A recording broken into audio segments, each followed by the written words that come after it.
Welcome to football. Don't run that over here. What the wrong with you? I felt that one way up here. Over here, run around.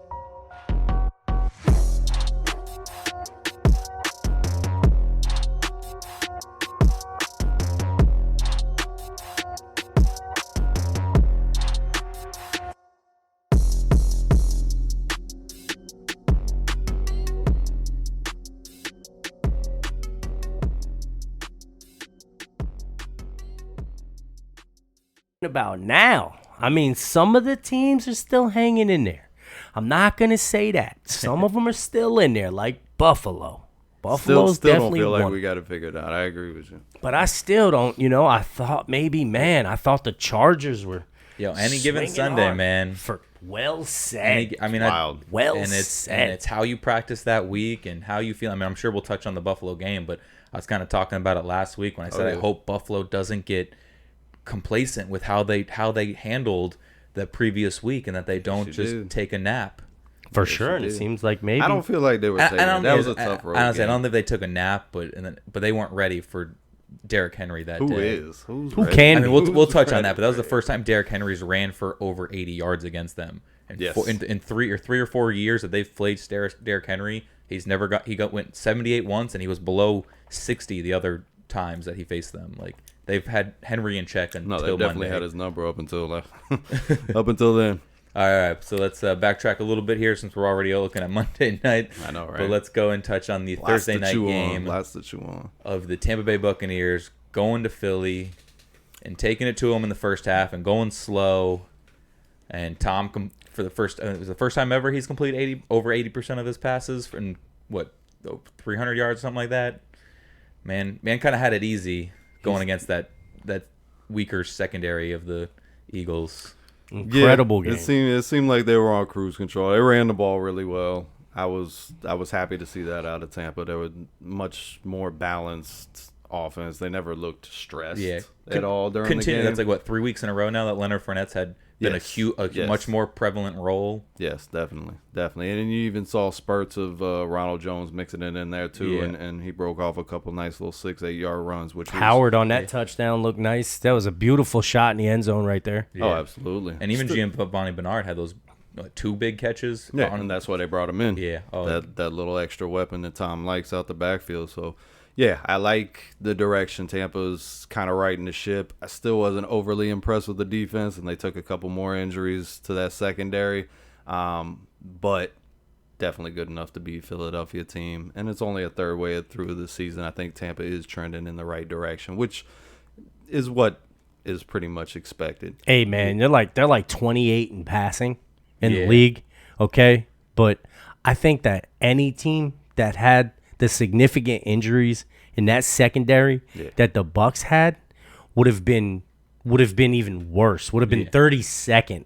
Would have been dead last. Well, not to mention that because we're also the number one, even if we take away that the Patriots game where we held Patriots to -1 and they just said, screw it, we're just going all Mac Jones, let him pass. Mm-hmm. We're still a top 5 run defense. So even if you want to run, it's going to be struggle. So you have to pass you're to being, beat and outscore Tom Brady. First of all, Brady, I'm going to throw a penalty flag at you right now for being fucking modest. You're number 1 in the league in rushing. Yeah. I mean, let me clarify, ladies and gentlemen. I'm talking about number 1 in rush defense. Definitely They're the strength number coming in. 1. Definitely. No one is running the ball on the Bucs. They're letting up maybe 80 yards a game. Maybe. Well, they got 2 guys taking up 4 gaps in the offensive line. So I mean, it's that's just helpful. And then linebackers that are running like thoroughbreds back there. Yeah. So the front 7 for the Bucs is absolutely scary. Yeah, I mean, 3-4 years ago, I was definitely on the not the negative side, but I was definitely on the questionable side of why do we take Vita Vea? Because we are already a good run defense. Then we needed a secondary, and we didn't take Derwin James, who's been prolific for the Chargers now. And I was, and Vita Vea sat out, I think 90% of the first season because of his, ankles, whatever, injuries, his knees, and if the Florida heat was too much for the big man, and Absolutely. he's getting That'll take used some to it. adjusting too for anybody. He's getting used but now to that it. he's here, and the fact that you can't do anything up the middle. There's not a running back right now that can go up the middle against the Bucks. And Absolutely. He not. also I mean, creates spacing for those linebackers on blitz packages Yeah, too. oh. Because I mean, when you're taking up maybe the guard and the Yes. center, occupying both Yeah. of those, and then you've got and the backers the shooting the through one those week gaps. Joe It's- Tryon had 2 sacks. He said that's all Vita Vea because both my sacks came off Vita Vea pushing the guard into the tackle, and I didn't get touched, and I got a sack. he just walked right in there. He walked. Could have been anybody It was, back you there. know, a nice little, what with the term for cross, the defensive line crossing. Oh yeah, Yes. the stunts. Stunt. Stunt. Yeah, Thank that's you. what it Top is, of my yeah. head, I couldn't get it there, but yeah. No, it's beautiful. 'Cause typical he's stunt. pretty much plowing half the line. You Yeah. know, he's almost like a fullback for the And defensive he line. does it. He does it constantly. You can think back to the Cowboys game and where he almost, Dak almost had a limp off the field because he pushed the center Yeah, back 10 into yards him. backwards into Dak Prescott. Like, Sure did. and that ended up in Another Dak beautiful Prescott throw. overthrowing the receiver and turning into an interception. Like, Yeah, no, the Bucks. There Bucks goes this hurt obviously- defense right here, ladies and gentlemen. Intercepting the ball here. That was a bad throw right here by the yeah. And by the quarterback. And That Dean should got have picked been- on a couple of times too on Yeah. those deep routes. One, he very badly misplayed. I think it was the first drive of the game. their for first Philly. drive. Yeah, that was in the passing second quarter right interference. here. That interception right there. Yeah. But that was the only issue because the Bucks gave up more penalty yards than the Philadelphia Eagles had passing yards. Wow. 127 penalty yards versus No, 115 through the first passing 3 yards. quarters, that was how the Eagles were able to move the ball. Yeah, 2 of their 3 scoring drives came off of a 50-yard passing interference play. Mm-hmm. 2 of their 3 scored. That's hard to overcome. You're gonna, the team's gonna score off of that. No, and, Howard and looked good when in you this play game. better teams, it's gonna, that's something the Bucks got to get right. And Yeah. penalties and little beating yourself moments have plagued them ever since the Dallas game. There's Yeah. been instances where it's just get your head in the game and focus on the little things, whether it be drop passes and or missed assignments and stuff like that. You can't fall asleep, and like we just said, any given Sunday, Yeah. the margin is not that big. And at the end of the game, Philly still had a breathing shot at the game that did not look like it should have been close at all. And Philly continued to just, number one, beat themselves, not run the ball. I mean, they found it on the last drive, and Overthrow on the fans Hurts are holding on that up. one. Fans are holding up signs to run the ball. If you don't get the message by then, Yeah. come on, bud. Yeah, I mean, we were messaging during the game. The fact that you got a standing ovation from the crowd For the because first run because play you of the got half. you got a first down from a third down run play. it's amazing. That's insane. It is. It Like, is. Like, at what point does Sirianni just give up, and does he give away the play calling? Because It's clearly, his first time calling it's plays his first too, time and calling. he We touched on says- that in the beginning of the But season. should he be Yeah. though? The real that's- question is, should he be? I mean, I understand you're young, you're hard, you're That's hard-headed, the you're humbleness that competitive, you gotta and you have. got to I learn mean- the humbleness, like he's saying. But like, there was plenty of times where Todd Bowles, for the Bucks defensive coordinator, is on the side of the line just laughing. Goes, "I know a player running." Oh yeah, yeah. There's yeah. plenty of times there's It's about time for a screen. Oh, but it's a screen. There it Get is. ready. There was plenty of times where like a screen got broken up in the backfield, and if it was just a half a second more, or just an inch to the right, Yeah, other but you don't- direction, that's a pick six. You don't multiple get times. you don't get in the Sitting NFL on though those being things. hard headed. I don't know. How's he a coach of Philly right now? I don't. And shout out to Nick. Well, man, he won't 'cause- be the coach of Philly much He continues longer. If this. he, yeah, I They- mean, they had- you'll get a quick. You'll Yeah, get they a quick rushed can. it one time in the first half. They had 8 more rushes the second half, and the fans were loving it. And that's when they started scoring. Congratulations, I mean, Eagles. Jeffrey Lurie is a hard-headed owner, and he's known to stick to his guns or whatever he thinks is going to be there, to a fault sometimes, from my experience. But it's been apparent since week 2. I think the Eagles got away with a nice opening game against Atlanta. Mm-hmm. Kind of looked a lot different than what it was really going to translate Yeah, into. ever since that game, I was like skeptical to like call out Sirianni, but now I'm full back on. Like, dude, what are you doing? But even in that, even in Right. the Atlanta game, which was their best game of the year, still to this point, it was nothing but sideways, screens and Hurts getting on bootlegs. There was still nothing vertical, and we saw in this he had trouble connecting with Smith. Anything on the outside of the boundaries that wasn't crossing shallow, Hurts is struggling to connect with that stuff. And the first deep ball was a good pass, the interference call and stuff like that. But Rager should have caught that one. Yeah. But I mean, it's not just about a streak route to me. Like, you got to scare the defense on multiple levels, and I just haven't seen the consistent accuracy from Hurts yet still. Lots of talent. Kid can move. He's heady. He's calm. But the offense, without the running game, I mean, this is going to be ugly for Philly moving forward because you're going to have spurts where you look really good. Yeah. And you're like, hey, there might be something here. And then you're going to have whole quarters or halves where it's just like 3 and out. No, punt. absolutely. I agree. 5 'cause plays punt. Right now, it looks like their playbook is like 5 pages thick. Yeah. And it needs to be like 20. I look because like they- I'm watching a high school team out Yeah. there where it's just nothing but read options, and you're not giving it to the back at all. So, I mean, at a point, that dries up, too, against a good defense like Tampa that's got speed. Yeah. They're not you going to saw bite Hurts- on that Hurts stuff. was running for his life. Oh, absolutely. For sure. Yeah, They- that's they- Shaq Barrett. I thought Yeah. Shaq was going to get him. Like, they scored a touchdown early off of the 1 RPO, Mm-hmm. and they tried it again like 3 more times in that game. And Shaq's like, come on, buddy. Like, at a certain point, I know when you're going to give it off or not. And I know you're not going to give it to Miles Sanders because you haven't done it all game. Yeah, and Wow. so there's plenty of times where like Very Shaq made predictable. him run right away. Very. So it was a very, Very predictable. Game predictable. and I think that was more. So when it came down to being close, I think it was just because the Bucs only scored 1 touchdown in the second half. They could have scored there again at the end. 2 weeks in a row now where they've just taken knees on the goal line. So, but yeah. So moving forward, let's go into that the London game now 2 weeks in a row.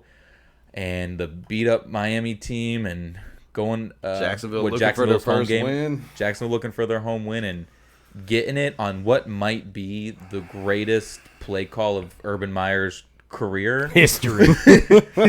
Dude, The 'cause history. it's 4th and 8 and you have 7 seconds left and everyone you line up for it's going to be a Hail Mary because you're tied score. It's not a big deal. And you throw a 9-yard slant route in 6 seconds and you call a timeout.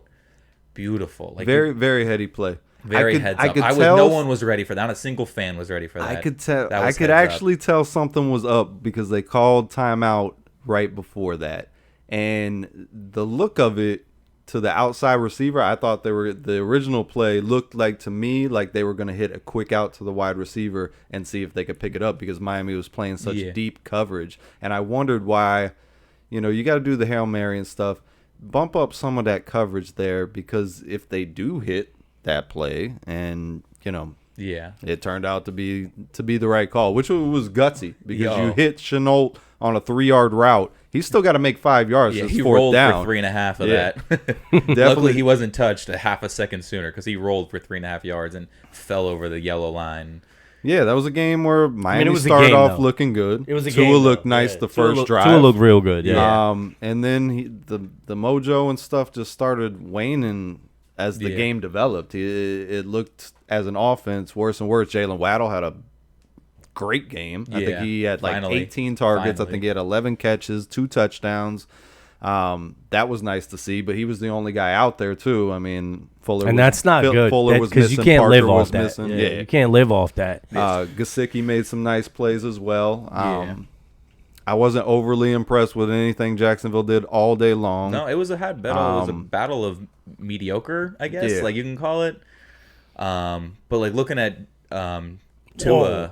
and how I was talking about in preseason, Just tried to karate episodes kick back. that guy just now. Holy shit. But how I was talking about Tua there, a couple weeks back during the preseason, how like he looks awkward throwing left-handed. And I finally learned in this game, he's not He's left-handed. natural righty, He's a yeah. right-handed player. He I writes heard that right-handed. too. He golfs So right-handed. why His is he- Dad his taught him to throw the football to throw left-handed. lefty in case he wanted to play baseball left-handed or throw football left-handed because that's more sought after. Wow. It's more sought after in baseball, a lefty Than it pitcher, is football. Than lefty football. If you love Right. football, you become love with football. That was crazy to see. Wow. I was That's like, interesting. I was like, that's why he looks so damn awkward throwing left-handed. Well, lefties do look unorthodox when you see it, even if it's a lefty kicker or Yeah. something. It's But just different. But like from you know, what you're I used to like I said, seeing. I touched on I tried watching Michael Vick highlights. I tried watching Tim Tebow highlights and the other lefties of the time, and they do look different because it is lefty and I'm a righty and everything I do is right-handed and think about right-handed, so it's differently weird.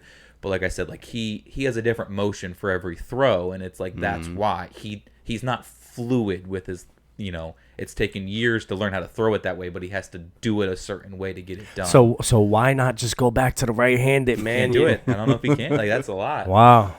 That's interesting. That's an It'd be interesting take on interesting Tua. to see if he rolled out to his right and had himself in a situation whether he could pull the trigger nicely with the right hand. that You would would think he could. I would think that would require like a nice, like an Andy Reid play calls where you allow your guy to roll out left, right, and you see, Mahomes doing right-handed under shovel passes and sideways passes and stuff like that. But Mahomes is naturally left-handed. No, he's right-handed. But I'm saying like when he No, when he just rolls from the left, different angles he's and doing stuff. sideways right-handed. Right, Where, right, like, right. If he was rolling out left, then he could potentially. He's even done left-handed. Like basketball shots to get it over to he the had, person. he had a basketball hey, shot this hey, week, too, Brady, that- I was saying this, though, before we hit record, man. I was saying shout outs to you, man, calling this game because you were like, hey, I don't want to get ahead of myself. And, yeah, I think the Bucks are going to win. But I think this game's going to be way closer than maybe, say, some people are willing to admit. And you were right on the button. It was a very close game. Yeah, I mean, the Eagles basically, like Charlie was saying, they beat the hell out of themselves. You know what I mean? But they could have, they could have won that game. Yeah, no, absolutely. And even Miami could have beat them to Jacksonville. But Exactly. That's Jacksonville another just close hit- game. Because I think Miami beat them in every category. They're just minus succeeding. I think all these teams in the whole league are a lot closer than maybe say we've been giving teams credit for. I mean, if you don't come out there next Cincinnati year, Bengals. I wrote the Cincinnati Bengals off before the year started. They're dead last in the division. Their week Now one against the Vikings looked real ugly, and then like they've done nothing but be It better looked like the since normal then. Bengals. Yeah. Very interesting. Very interesting. Do you think next year these two teams could be in a better position? Potentially next year? think Maybe Urban Meyer getting it together, putting to bed all of the controversy and the grinding up on chicks after games and things of that nature. And Tua, who's it going to be? I'm here. You guys hearing sputter and little bits and pieces of Deshaun being traded this week? Yeah. You guys hear anything? Trade deadline in 2 weeks. So, I read an article yeah. about that they're kind of rekindling the talks Yeah. to see what can be done. But they were kind of hinting at it has something to do that if Tua gets moved to another team, maybe that's how they're trying to package this. Maybe Houston doesn't want Tua included in the deal. One of those like crazy NBA trades where it's like Three-way, 4 teams. Yep. Trifecta deal going on here. But yeah, so looking for next year at both of these teams, I think Jacksonville needs a lot more work. I think they kind of edged this one out on kind of pure luck, I guess, or bad play of Miami, where I think Miami just needs to be healthy, A. That's big, yeah. And B, they need to change up their offensive play calling and maybe be more trusting into it. Like, give him a full shot. Because right now, he's not even your third down quarterback. Their running game's That's- not good either. Yeah, but that's Miles questionable. Gaskin has not But that's produced questionable. Like, like most he did people around last the week, league have a or different last year. third down running back, right? Miami has a different third down quarterback. That's just weird. Okay, Yeah, I don't yeah. care who you are. Jacoby Brissett's a good quarterback. Yes, he's accurate. Yes, he can make smart throws. Yes. But the fact that you're changing up the rhythm of the game because you don't trust your guy on third down, or you That doesn't It's work. nice when it works. It's And nice it did when- work it that first worked, drive yeah, for them. It worked beautifully. But it But barely works, you know? I do understand what you're saying.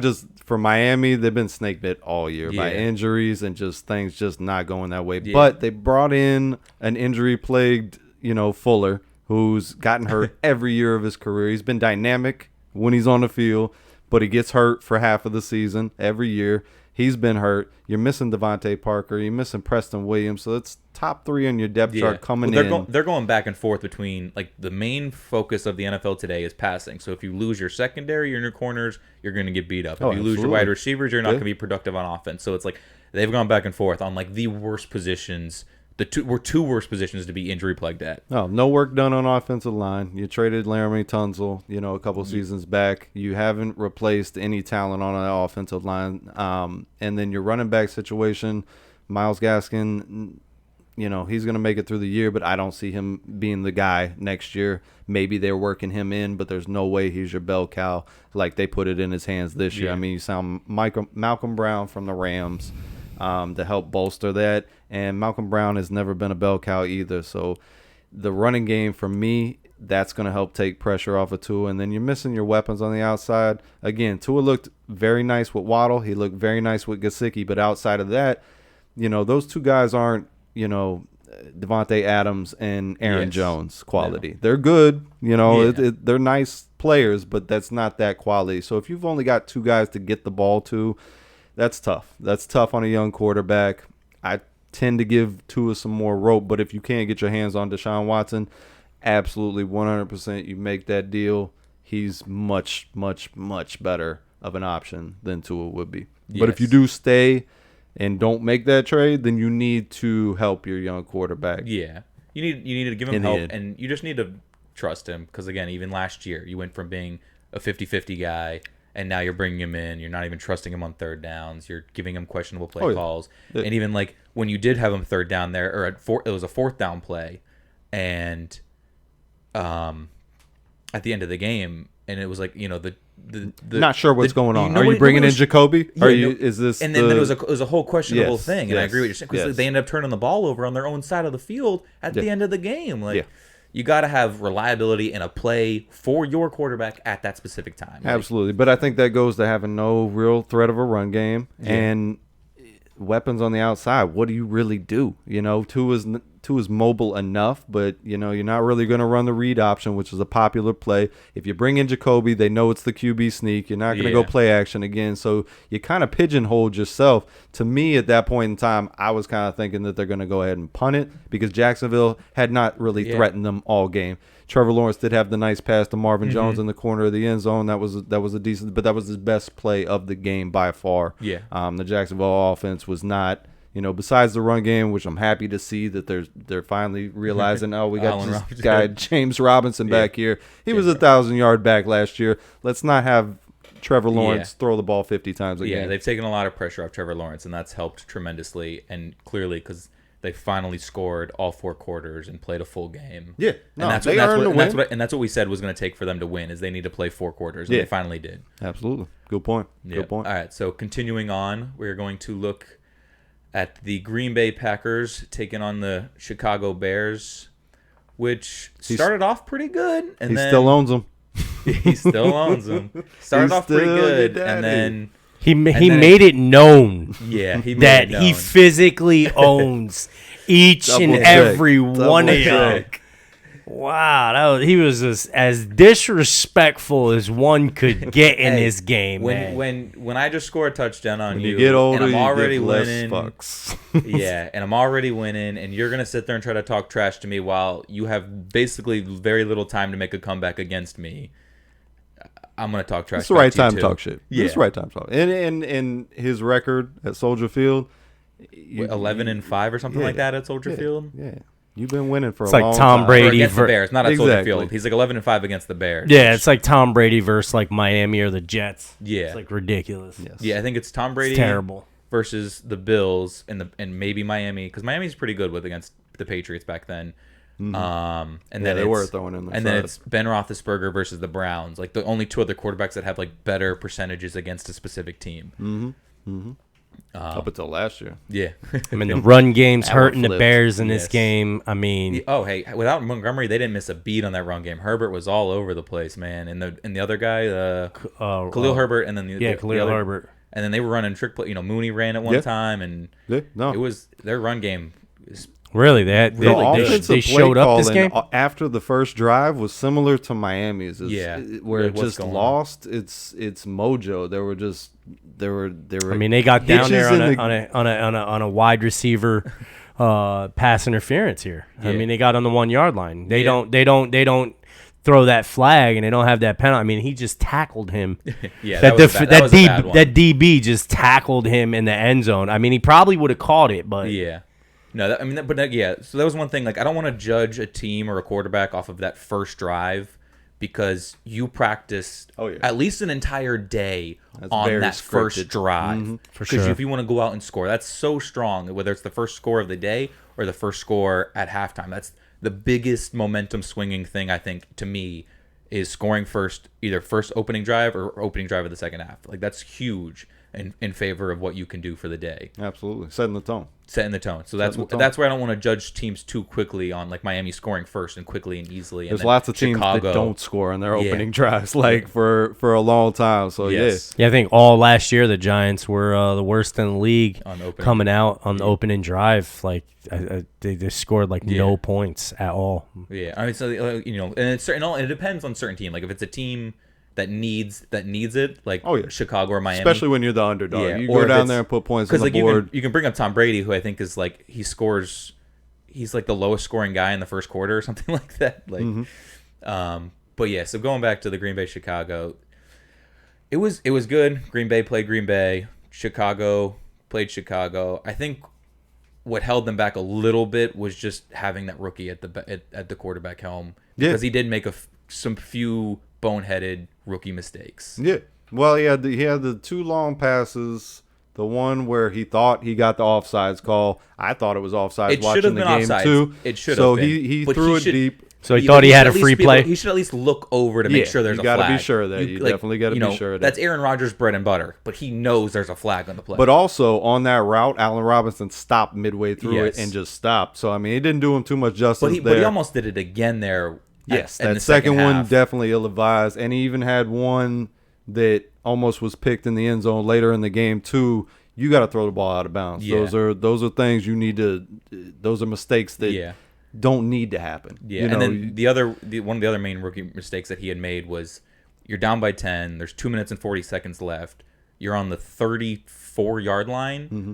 You get a delay of game penalty, and then the very next play you're rolling out to your right and you get sacked. Like, I understand one, Which he turned around and signaled timeout to the ref. He did not get it on that play. That was crazy. Yeah. And then they gave him the delay of game. They gave him the delay game, but then like the very next play, he gets sacked for minus 11 yards. can't and take that so you are sack. now out of field goal range. You were just in field goal range. Do anything. Like, that was the one thing Throw your the ball team away. needed you not to do was get sacked. And Yeah, you you gotta learn you don't have to make a play every time. Yeah, and I mean- there is more to this game, especially the Yeah. way the defense played, because Mac, Quinn, they were after Rodgers early, sacks and they Yeah.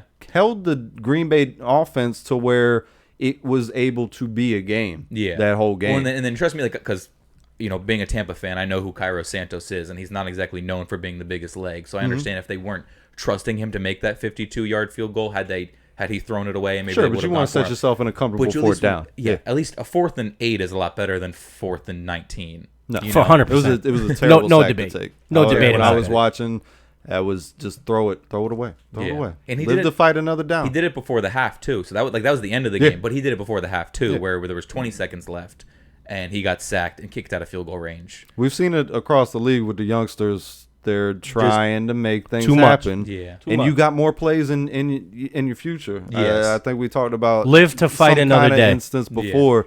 That was when they were when everybody was Daniel Jones and Trey Lance were trying to get it into the end zone Mm-hmm. and taking shots and doing it.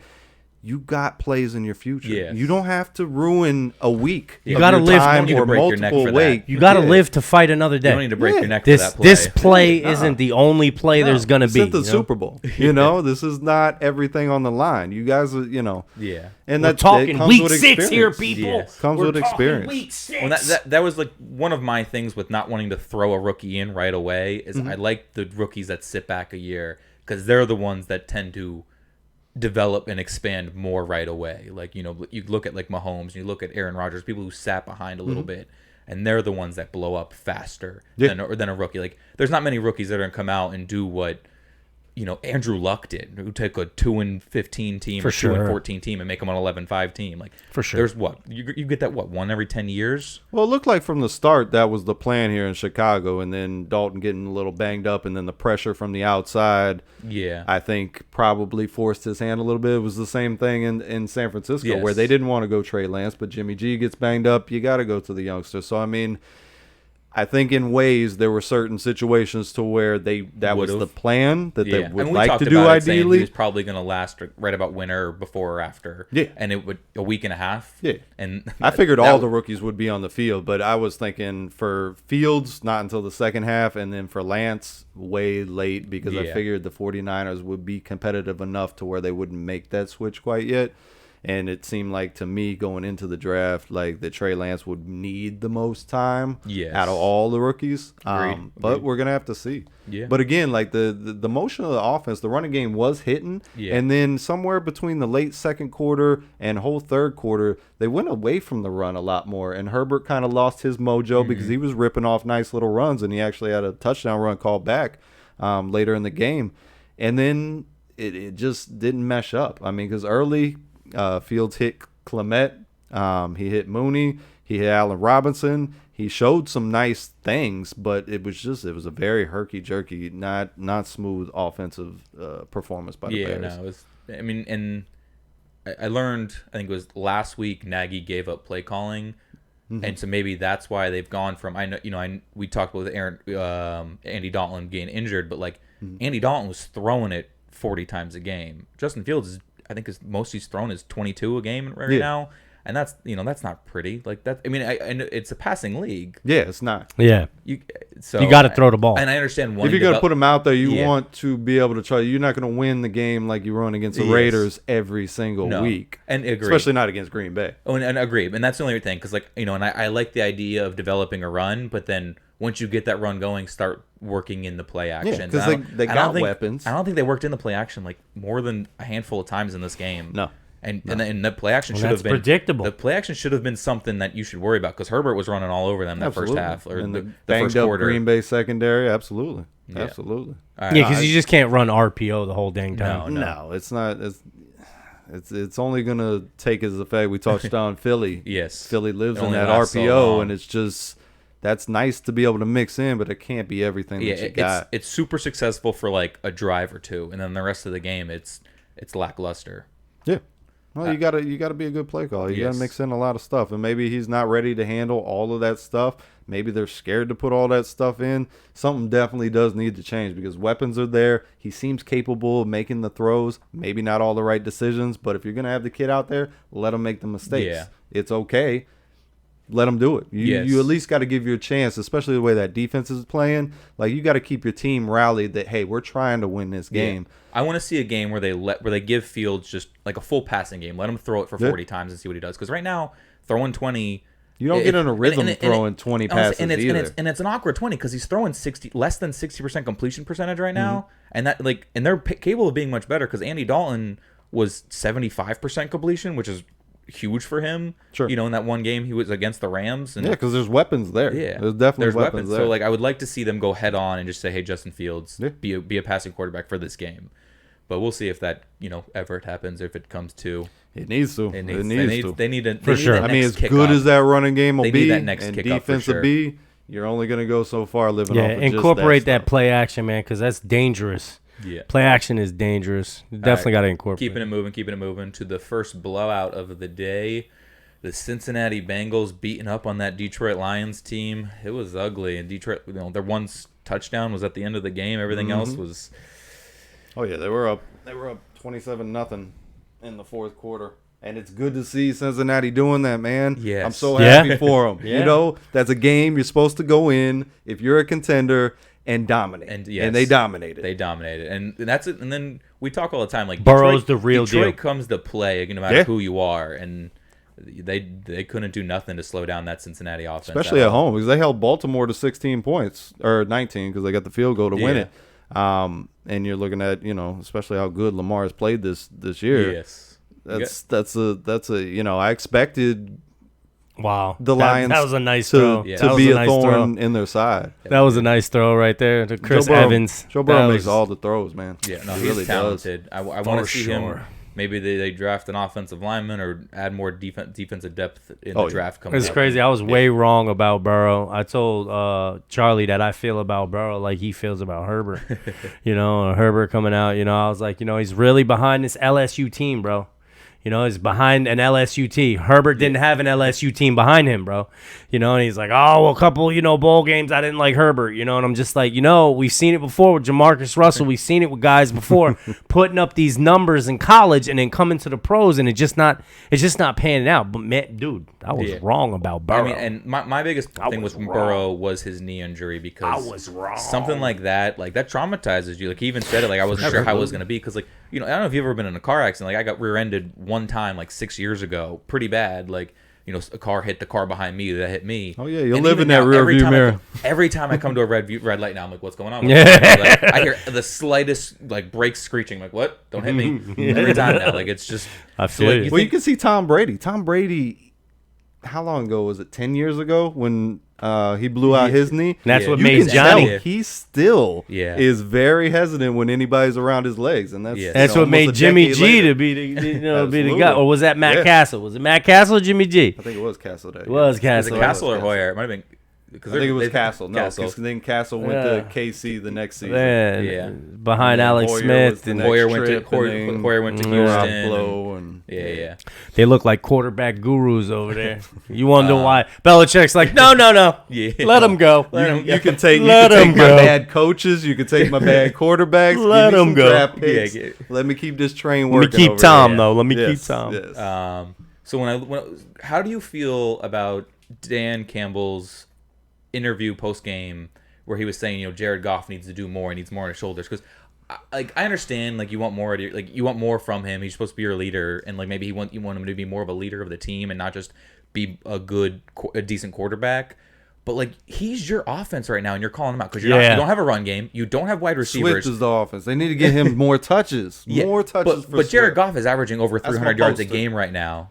That's And my I agree. poster. I agree. So they need to run the ball more, 100%, because Swift is good. But Jared Goff is in a Lions uniform because of this. Oh, absolutely. They just found it out. Like, oh, this is why you guys didn't like him. There's certain games you're gonna lose because of Jared Goff, sure, but there's plenty of times that the Lions haven't lost because of Jared Goff this season. No. And there's not a lot of talent around him either. No, like I But said, What do you can want tell- the guy to do? Yeah. Like, if you watch Goff closely, tight situations, his butthole gets puckered, man, and he just does not seem to operate smoothly as a veteran quarterback. He's not a youngster anymore. Yeah. He's been in the league now. He's been to championship games. He needs to make these plays when the team needs them. And I think that's more off of the tone that he's trying to set, which is, I need you to be a leader here. I got a young team. We're scrappy. We're in all these games. You are the most important person here. Yes, you need this. Yes, we don't have this. But he's probably looking to him of like, hey, man, we're paying you a good amount of money.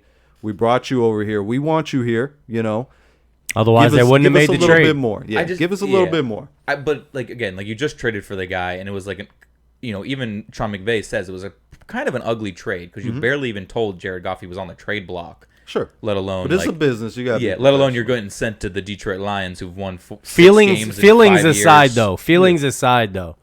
I think you guys are right. I think like if Goff is gonna be what the Lions need, he has to take everything on his But shoulders they also and take got the Goff grunt of it. and multiple firsts, right? So let's see what Goff is with those firsts that they give him help with, whether it's 100%. help I think or whether that's what it's he's more saying team. out loud to everybody, which is, yeah. We're in the market for a quarterback with one of our first round picks. Just want to let everybody know that my team's playing really hard. This guy's, I don't know. not doing as good as I want him to do. I can see them sticking with Jared Goff for another 3 years while they pull in the rest of those You got a firsts. trash can in here? 3 years. Ugh, that hurts my stomach, man. Pretty full. It's pretty full. It's right there. It's 3 pretty years, full. really? I mean, you got because. Did you put a lot of thought into that one I- before you said it? But let's remember, Jared Goff has brought the Rams to the playoffs 4 out of 5 years he's been there, to a Okay. Super Bowl once. And yes, he probably, Sean McVay said I lost the Super Bowl because of me. He didn't say I lost the Super Bowl because of Jared Goff, right? It was bad. Sure. They got out coached, Which is what you're supposed to say. You're supposed to, as a leader, you're supposed to take it on Hey, your man, shoulders. And Detroit's maybe losing their- That's a little bit of what golf is missing. But The we've talked about accountability, it all maybe. year long, though. Who is Jared Goff throwing to? He's got Yeah. one rookie wide receiver. Hawkinson's He's got been banged up Hawkinson, here the last couple who's of games. in and out. With his getting ginger knee banged up and Yep. Every And time we gingered talk up. about the Detroit game, that's one of the first things out of my mouth Yeah. is the talent level is just not there. But with the team as it is, I don't think putting in a new quarterback is going to make them a winning Oh, no. team. I'm So not that's thinking what I'm saying. that's the That's answer what I'm either. saying. Let them keep him around for 3 years. And Although let I him do like the let him Blau kid reduce that's his behind him. contrast. That dude's a gamer. I think he wants to get that kid on the field because he knows he's going to give 120% out there. He may lose a leg and then limp back to the huddle. I think that's kind of what he wants. I think that's his coaching style, Campbell's coaching style, which is leave it all out on the field. You may throw an interception. You may, it may not go our way. It's probably not going to go our way. He's not a dumb man. But I think he's wanting a little bit more out of Goff, which is the I don't same think thing Goff's the that they problem. wanted in LA. I don't think Goff's the problem. You can't name any fucking receivers on that team. Their best offensive lineman went down. Hit Ragno or whatever. He's still, Frank. like I said, Goff's still averaging over 300 yards good a point. game right now. He's a good quarterback, man. He's a good quarterback, and you know what? I think the problem and the reason why he's not with the Rams anymore is because of the relationship that he had with McVay. And McVay picking him in the first round, and all of these things about their relationship. I think that's where the problem was. I don't think it was ever about Goff's play. Maybe he just didn't go out there and win the game for the Rams like maybe say McVay wanted, and that's why he was traded. Yeah. But I think we can't come down on Goff that Well, hard. like, to me, Goff's a good quarterback. To me, the reason they got rid of Goff is they needed a guy that they could just run plays with. They didn't need a guy they needed to run play action to do a pass play, right? They needed a guy who they can just go out there, put in shotgun and I think the pass. Texans. I think that. But then, so the second part is his contract. I think the He was Titans- $31 million, for the next 2-3 years, and Sure. And they're like the Rams. I don't know what it is, whatever they're doing over there for money management, because like they're still paying Todd Gurley. He's not even in the league. Yeah. They're still paying him like They $3 tried million. not to, but Gurley They said, tried to. Yeah, "You they gotta made pay me." Todd Gurley sued him Yeah, or whatever. it was, but yeah. the Rams made two incredible blunders, and that was giving up all that money to two players that aren't even Yes. on the team anymore. But But adding to that, in the fact that you only have Aaron Donald and Jalen Ramsey for so much longer. So sure. if you want to win a Super Bowl, It has you to go be out now. and you make that next change. Yeah. And I think that's the only They reason you got pushed rid the of chips Goff. to the table. I think That's it's the why only they- reason they got rid of Goff. I think if it wasn't because of the fact of, hey, we're bad at money management right now. For the past 4 years, we've been bad at money management. We're about to lose our defense because we can't pay them, or otherwise we're gonna have to pay them too much, and then we're gonna have to get rid of other people. So it's, do we want to win now? What's the difference? And that's I think to me the only reason they got rid of Jared Goff. Well, you don't want to put a bad product in a brand new, beautiful stadium of SoFi. So knowing that's coming, knowing you got a nice defense, making some moves, you got this young coach that seems to know what he's doing. He takes you to the Super Bowl. Momentum is building for the Rams. And, you say Jared Goff brought him to the playoffs every year. I would argue that the defense and the talent around Jared Goff got them to the playoffs. well, after that Super every Bowl, year. there was no running game. The last year they had a good running game was last year when Cam went down. Yeah. So they've never had a running game. So if you're They did. saying They to had me, Todd Gurley. What do you mean? no, they didn't. After the Super Bowl, they didn't have him no more. They had him they one had more him year. in He the- had the knee issue. What do you mean? He didn't play. He didn't produce, is what I'm saying. Okay. He didn't produce So again. for one season, they missed the running game because the next year they had Cam after that season. when he No, went down. Cam just came last year, the year. Yeah, he's last only year. been on the year 2 years. I understand. That's what I'm saying. So I'm saying Gurley was gone before that. 1 year before that. Yeah, 1 year before that. Yeah. So I'm saying they only missed the running game technically one season right, but okay. after the Oh, Super Bowl. Okay, after the Super Bowl, I'll give you that one season. But even when Gurley did come back, he wasn't like He never was wasn't- Gurley again. he wasn't Gurley that he was. No, he was that's why they got rid of splitting him. time. Yeah. That's what I'm saying. So even when he came back from the injury, he still wasn't. They still weren't having that run game. Like they paid Gurley that season before they made it to the Super Bowl. Yes, you weren't. So getting so Gurley so for what I'm 2,000 trying to yards. say is it was Goff offensively. It was Goff that whole time, because who the fuck else was it? I mean, Year after year. The argument is Who was it? The argument is McVay's play calling, and that's about the only other argument you can make. And I don't- that's the people who I don't you want to know- hear that though. yeah. McVay's not making the Well, completions and I say though. we say it all the time. It's the person Yeah. on the field have to get it done, and Goff can get it I done. mean, yes, he needs it's help. the coach's Yes, he fault needs help, when but- he's not putting them in Yeah. position. But we agree. But like, yes, Jared Goff needs help to be super successful. For and sure. To be Put him on the Titans. I I don't was want to like, do yeah. this, but put him on the Titans. There's very few people that you can put on a new team with no help. Like you could put Drew Brees on the Lions and they'd be a much better team. Yes, but you bring another quarterback. You bring Limitations. another quarterback into New Orleans. That's not Drew Brees.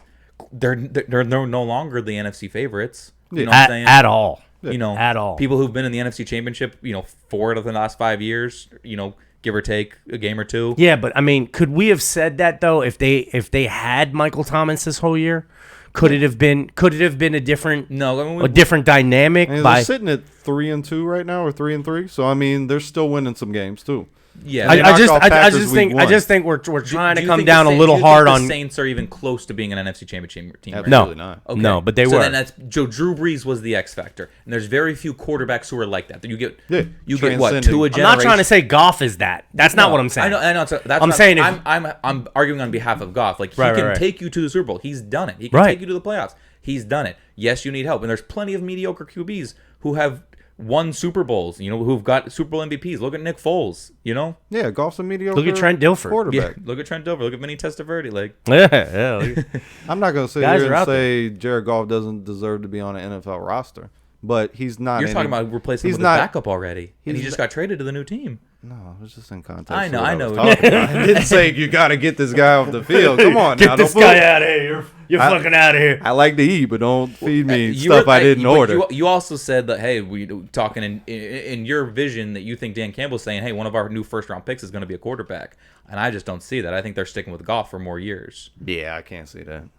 I can't viably sit here and say there's anything about Goff that is undiscovered, untapped talent, or that you surround him with better weapons, he's going to look a little shinier. You know, he's going to look a little shinier. Yeah, because talent around you, as you saw in L.A., which is my argument, it made him look better because he had, you know, Robert Woods, Cooper Kupp, you know, to throw the ball to, Agreed. not to mention a nice play calling situation and a good defense that was turning the ball over, putting him in good situations as a No, that quarterback defense as well. is stout. Yeah, That defense. So I think if you add all of that to a lot of these average quarterbacks, I mean, look at Teddy Bridgewater, what he's able to do when he's with a capable team. He's able to look like a good quarterback. But I just don't think you have a future moving forward with Jared Goff if you're thinking you got 3 years with him. I don't agree with that part of it. Yanking him now? No, I'm not saying that's what needs to I just happen. don't see the But need to replace a guy who's giving you numbers. Like he's got a better touchdown to turnover ratio than half the league right now. Like, And I don't he's not- see nobody there's coming out 32 of starting college. quarterbacks, and you're gonna sit here and tell me he's the worst in the first. and one I to don't get see replaced? nobody coming out of college this year better than Goff. Yeah, I mean, agreed. But like I said, like you think he's the worst out of all the 32 starting quarterbacks? That he's the first one that should be replaced right now. There's no way Charlie's going to say that. No way. I think he's a glaring option. I mean, he would definitely be in my top 3 to be replaced, Top three. without a doubt. 300 yards a game.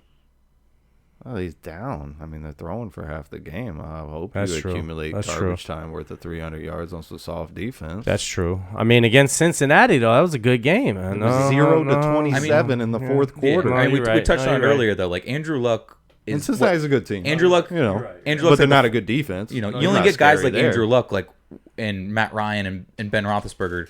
What once every 5 years you hit Yeah. a random dude who's gonna take your terrible team No, in his Detroit's rookie year. whiffed on things. I'll- so, I I'll mean, give you- that's So a that's whole where I nother- just don't see the. I'll give you that, though. Because they had a better quarterback and they were still just as bad. So it's clearly not Jared Goff, right? They had Matt Stafford, who everybody loves right now. They had a better quarterback and they were still bad.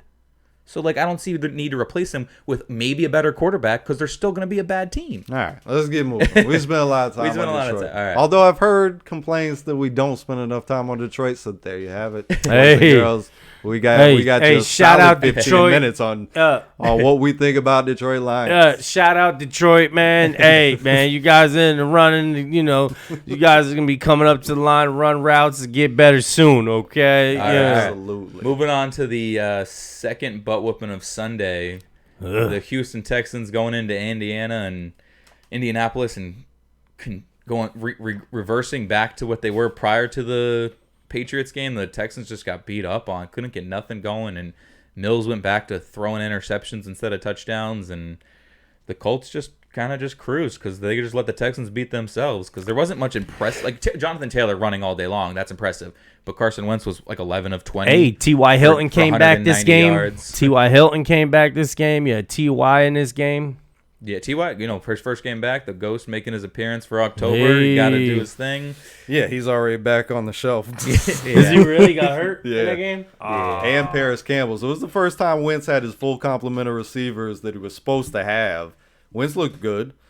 Jonathan Taylor's got his mojo going. I think the Colts finally have gotten a break that they needed. They looked really good against the Ravens last week. Wentz looked very impressive last week against the Ravens. He looked very good against the Texans. Didn't need to do a whole lot, like Yeah. you said. Jonathan Taylor churning away, which is, it was surprising to see that I learned he had not had more than 18 touches a game yet.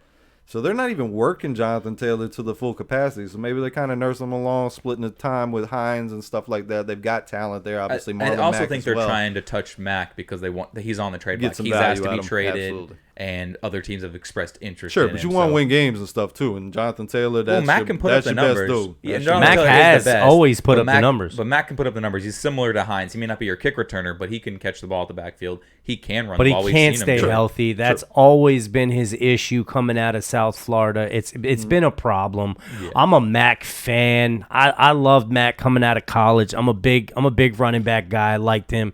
I like Mac. The thing I don't like about Mac, the one thing is that he can't stay on the field. And you guys know how I feel about guys who are prolific and can put it up and do it. But if you can't stay on the field, I can't fight for you, man. I just can't. Yeah, So it's hard. I say Indy, if they can get some value for him, I say get the value.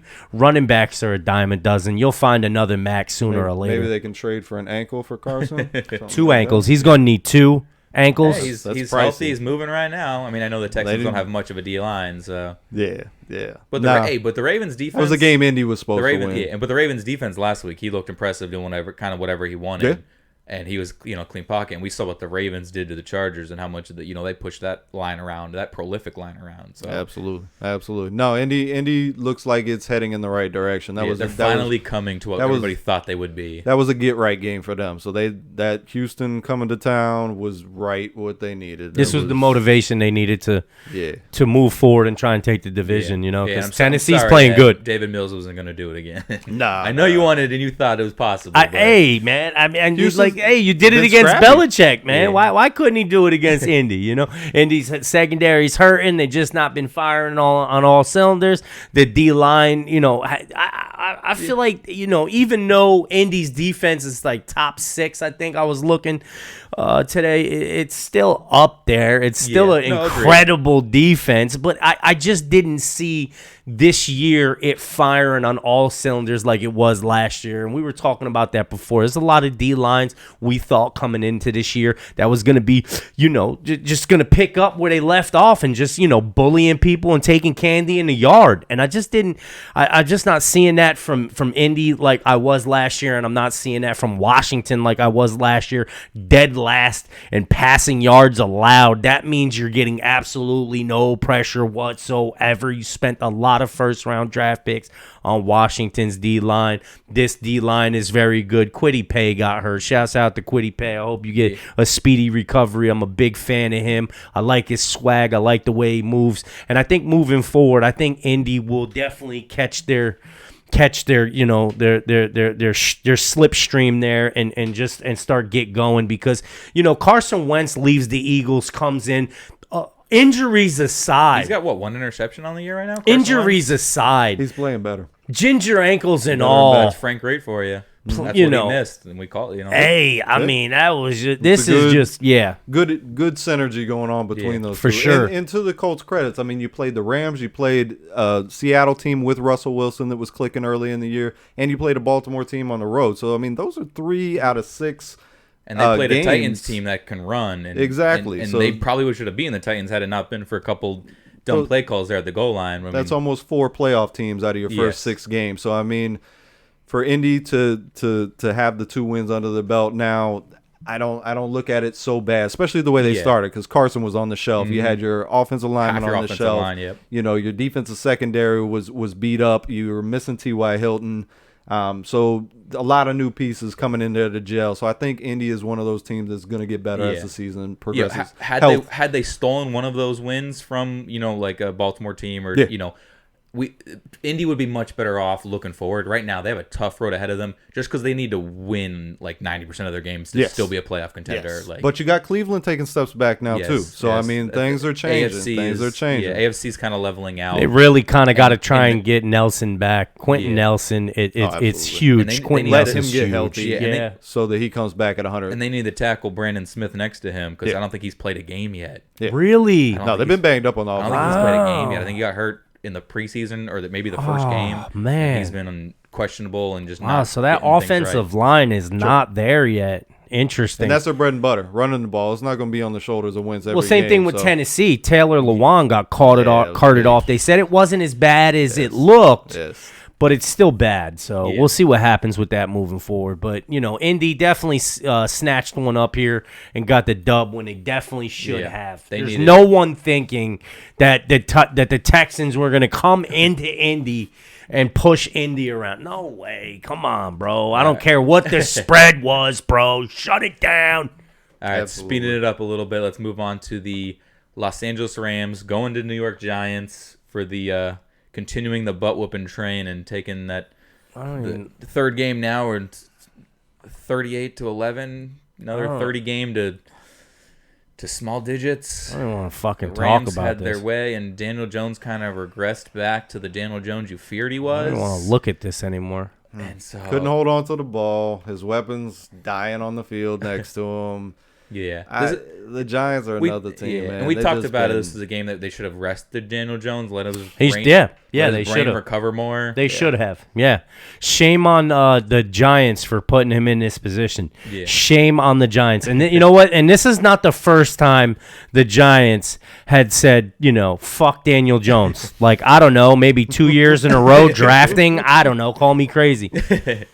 Yeah, no, but this is a game where Daniel best- Jones needs to just wipe it off. Say, hey, the game's over. It's not. Like, Throw it that one happened. in the trash.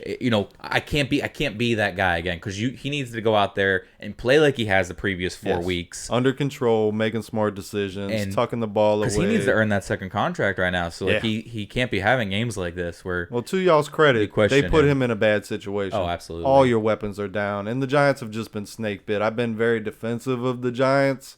That's because you won't fucking listen to me. You But- won't listen to nothing I say. This particular You game, won't listen, and David Gettleman won't listen, and David Gettleman traded all the way back for all these first round picks because everybody said that the kid out of North at Western had short arms.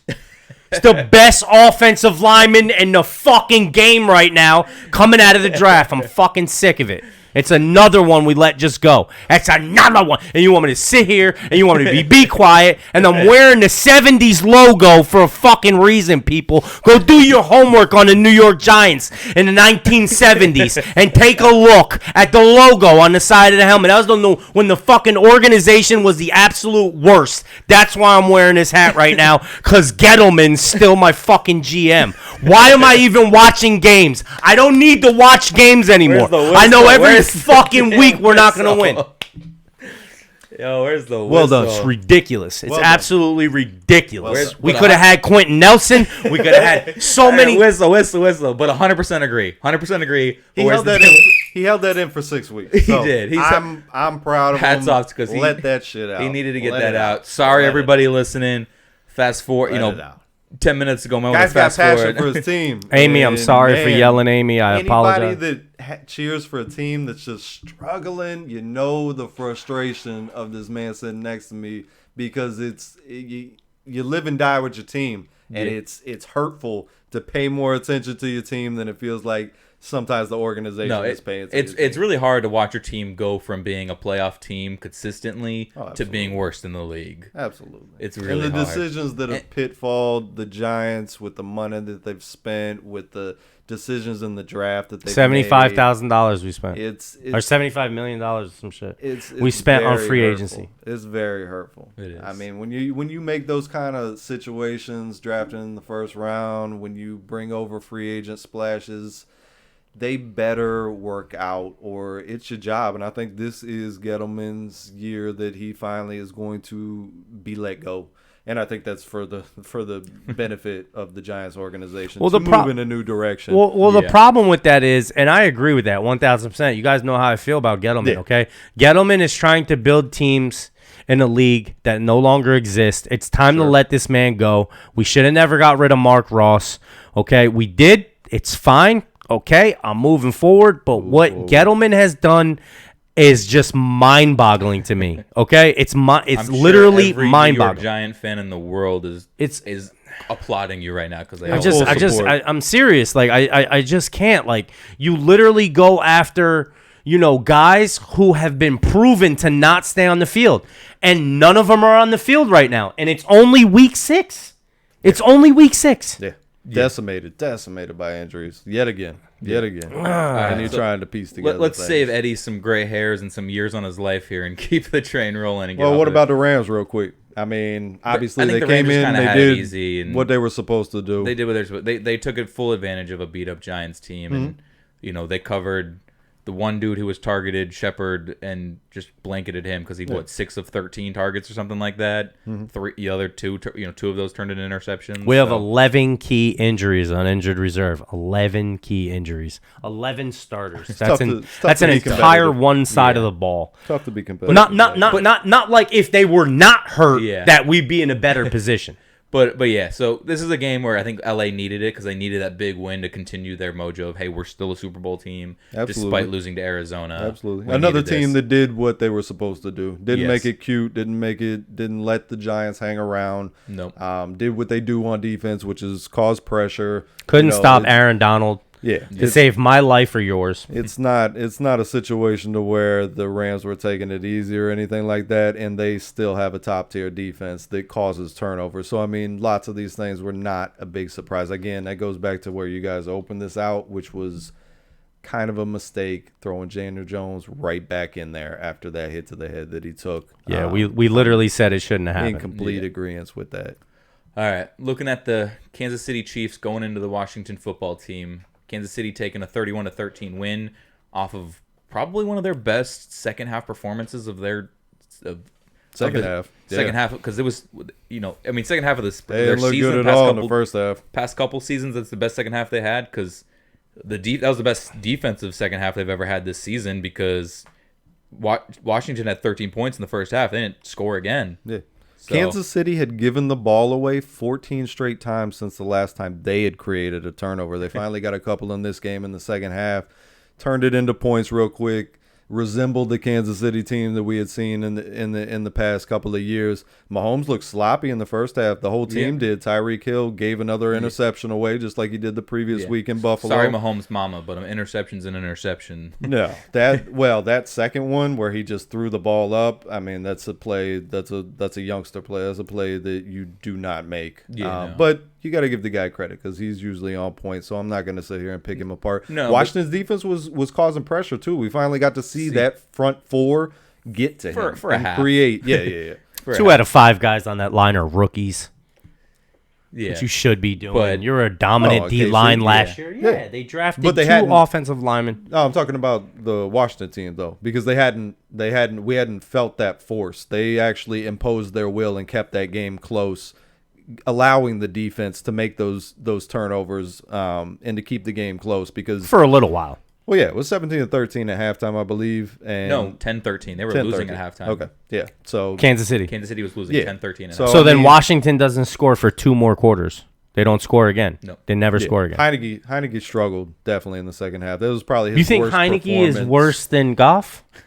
No, I mean we were talking about Heineke last week, and I say definitely. You let that's a guy that I would give another year to over Jared Goff, Okay. Only because Goff has had X amount and of he years. doesn't have a lot of weapons either. I Well, mean, you got yeah. Terry McLaurin, but besides that, there's nobody else Well, and to this throw is also to like either. the first time we've seen Heineke get a start, right? And he probably wasn't even he wasn't even given it. It was falling Alex to Smith him. went It was got- falling to him off of Alex Smith done. He was the and last capable Fitzpatrick, person on the roster. Going down early, breaking his old man hip or ribs or whatever cracked on him. No, he's He taking tripped over his full beard, right? advantage of the opportunity. Charlie knows about that that. was given to him. Yeah, that's Charlie.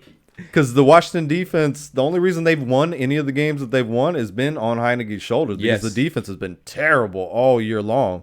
And this game, he wasn't up to the call of this game. No. And you could tell if it wasn't McLaurin, and actually McLaurin had a couple of drops this game, there really wasn't anybody to go to. Gibson's banged up with that shin for the last couple of weeks. That's been tough. And Washington has nowhere else to look. It is a similar situation to a golf situation to where you run out of weapons.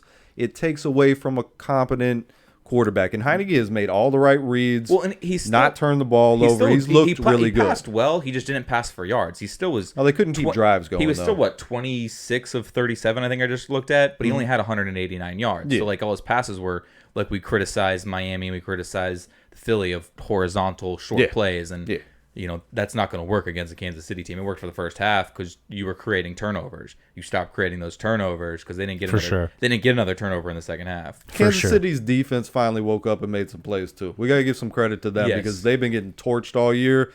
They actually got some pass rush. They actually created that secondary slowed down some of that situation. Yeah. Getting to the passer, the secondary came up with big plays, and they seem like finally that pride thing kicked in. I know the safety was, up in everybody's face, barking at him. Tyrann Mathieu. Most of the game, Yes. Tyrann Mathieu. Tyrann Mathieu. And, so a fire was lit somewhere in there, and they played a very good half. But I said it after the Buffalo game. I think Casey's going to go on a nice little streak here. I don't think that covers up the ultimate problems that they have, but every team has a weakness at this point in the season. No, and they're definitely reliant on Mahomes being Mahomes because, we've seen teams, incorporate what Kansas City has brought to the table these past couple years, like the new shuffle pass on the goal line. Like, incredible. You saw Green Bay use it. Baker Mayfield uses it for half of it. That's half of his pass plays right now. Like, let's be real here. Yeah. But Mahomes now does it different. Like the one he did to Travis Kelce when he's on the run, that wasn't like a goal line play. He did that for he did a shuffle pass for 7 yards through traffic. That's, so Mahomes will continue to be Mahomes.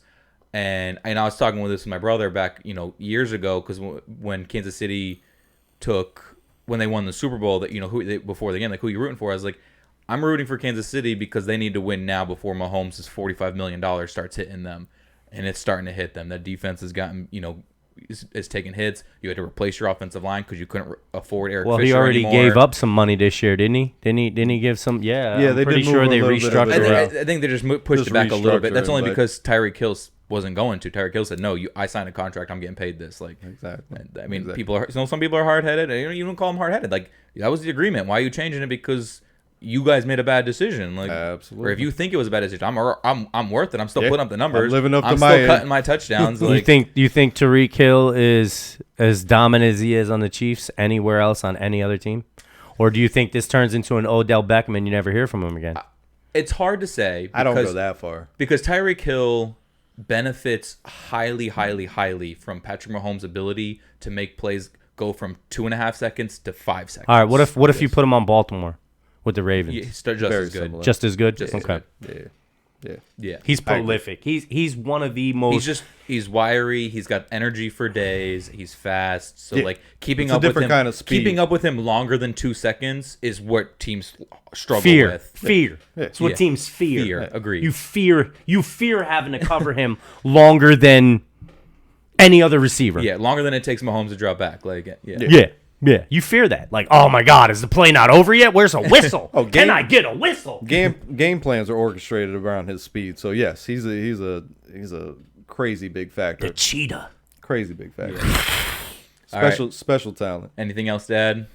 No. I did like that the Chiefs got the run game going. Darrell Williams Yes, they needed was to keep that up. competent enough to take some pressure off of it just being on Mahomes' shoulder, Yeah. which is big. It's kind of like the same thing with Tampa. You don't have to rush for 120 yards, but Just at give me- least have give me that 70, danger yeah. that I can give you the ball and you can get 4 or 5 here and there. Or I can trust you to get that first down on 3rd and 3. 'Cause Exactly. That's huge. Exactly. That's huge. Because everybody thinks I'm throwing it. So, I Exactly. mean, when you can go to that, like we talked about with Miami, not sure if we can hand the ball to Myles Gaskins to get that 4th and 1 or 2. Yeah. So, yeah, that's big. That's the last thing I got on that game. All right. So the first overtime game of Sunday football with the Minnesota Vikings going over to the Carolina Panthers.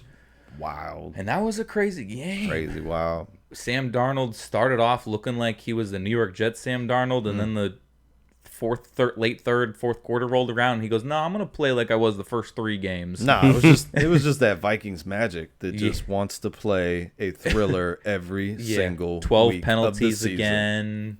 There were, I think, two of 205 in the red zone or something like that. Like They like to play tight games. They live man. for overtime right now. They're like, hey, we're up by 7. If we let them come close to us and maybe score, we can play some more football.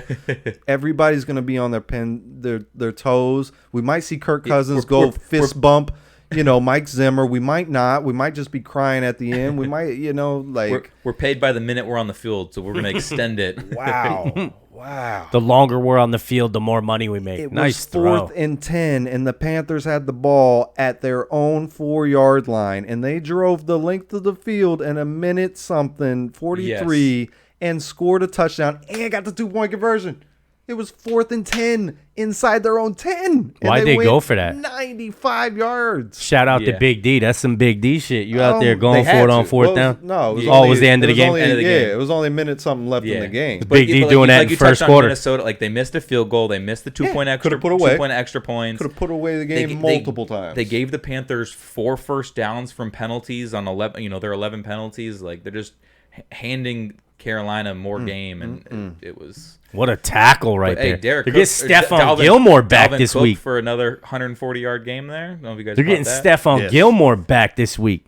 Yeah. Oh, they need it because the Panthers are kind of facing better competition now, and they're kind of leveling out. They start off 3-0, but we talked about the teams they had beaten up until that point, and it was like, okay, let me see a little something. They played Dallas, and since the Dallas game, it has been loss after loss here. I think they got 3 in a row now, so they're 3-3 currently. I'm wondering if Stephon Gilmore and his, veteran leadership is going to come in here and not only be infectious to the secondary for this struggling Panthers defense, which might I add is a pretty good defense. I mean, they've through 6 weeks. I mean, they're middle of the pack, if not upper echelon. They're get top after you. 7 right now in defense. Yeah. On both passing, whether it's passing or rushing. So And We'll see how that equals out through the season. But to your question, I never knew Stephon Gilmore to be a leader in the Patriots.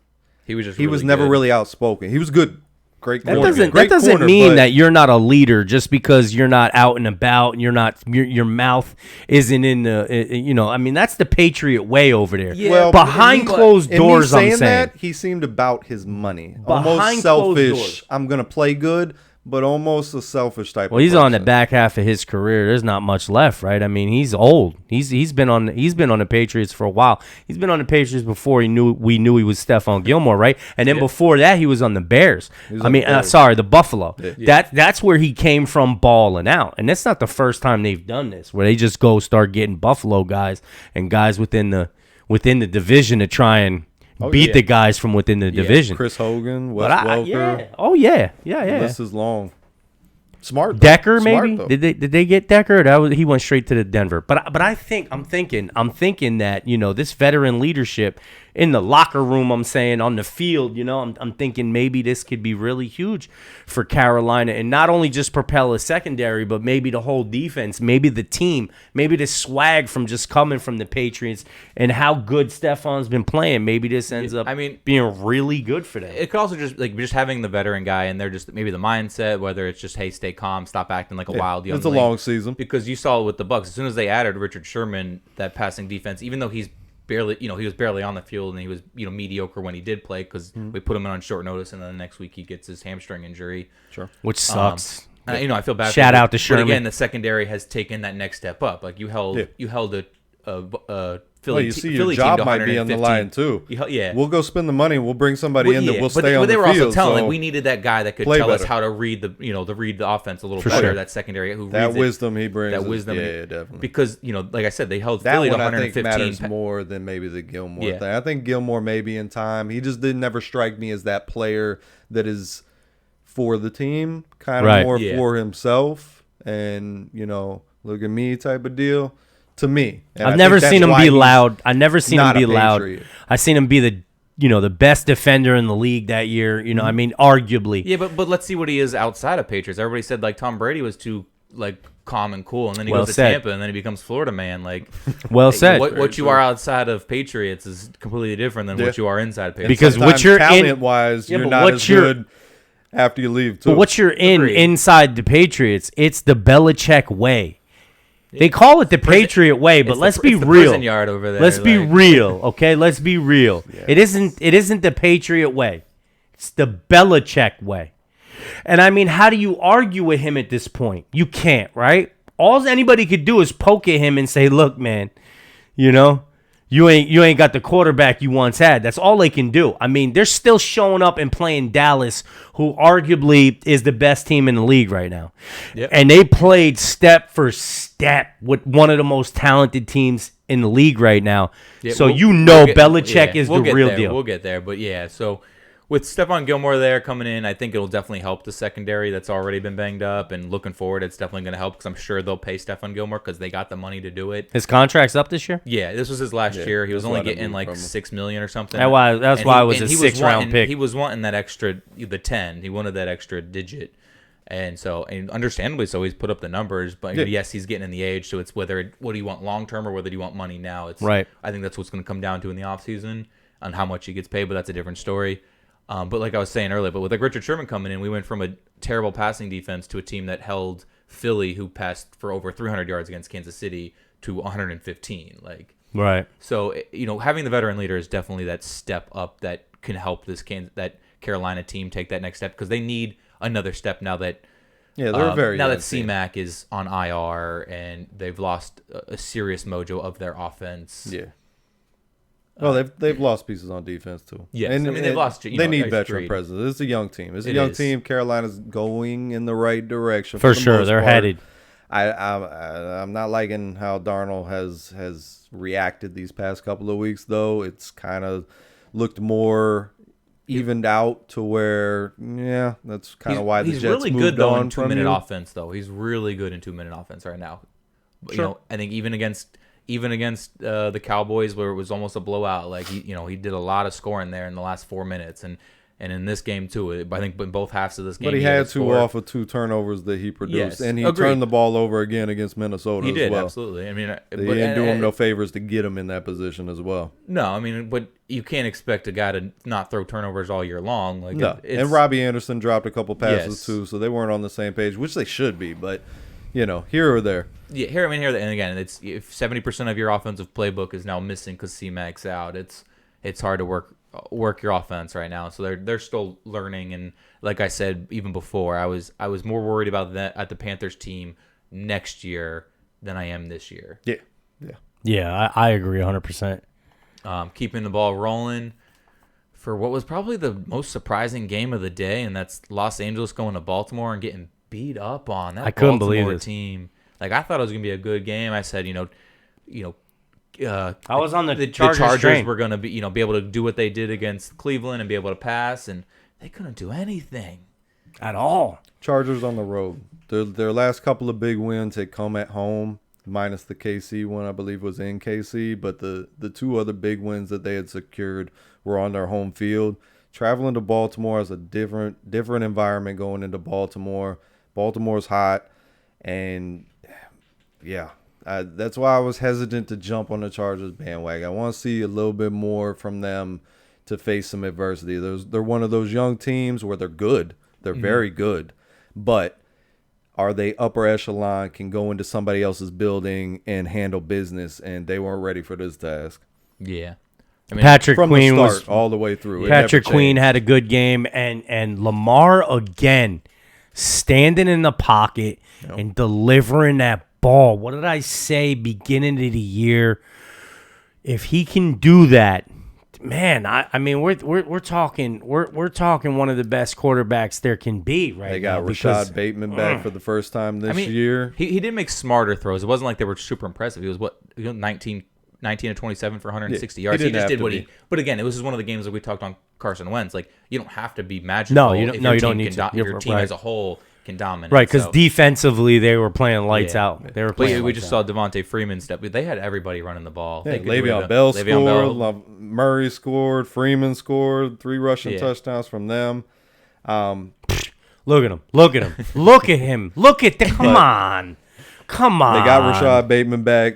Baltimore's starting to get a little healthy and used to what they have after everything was subtracted right there in the preseason, losing Peters, losing, the 2 running backs.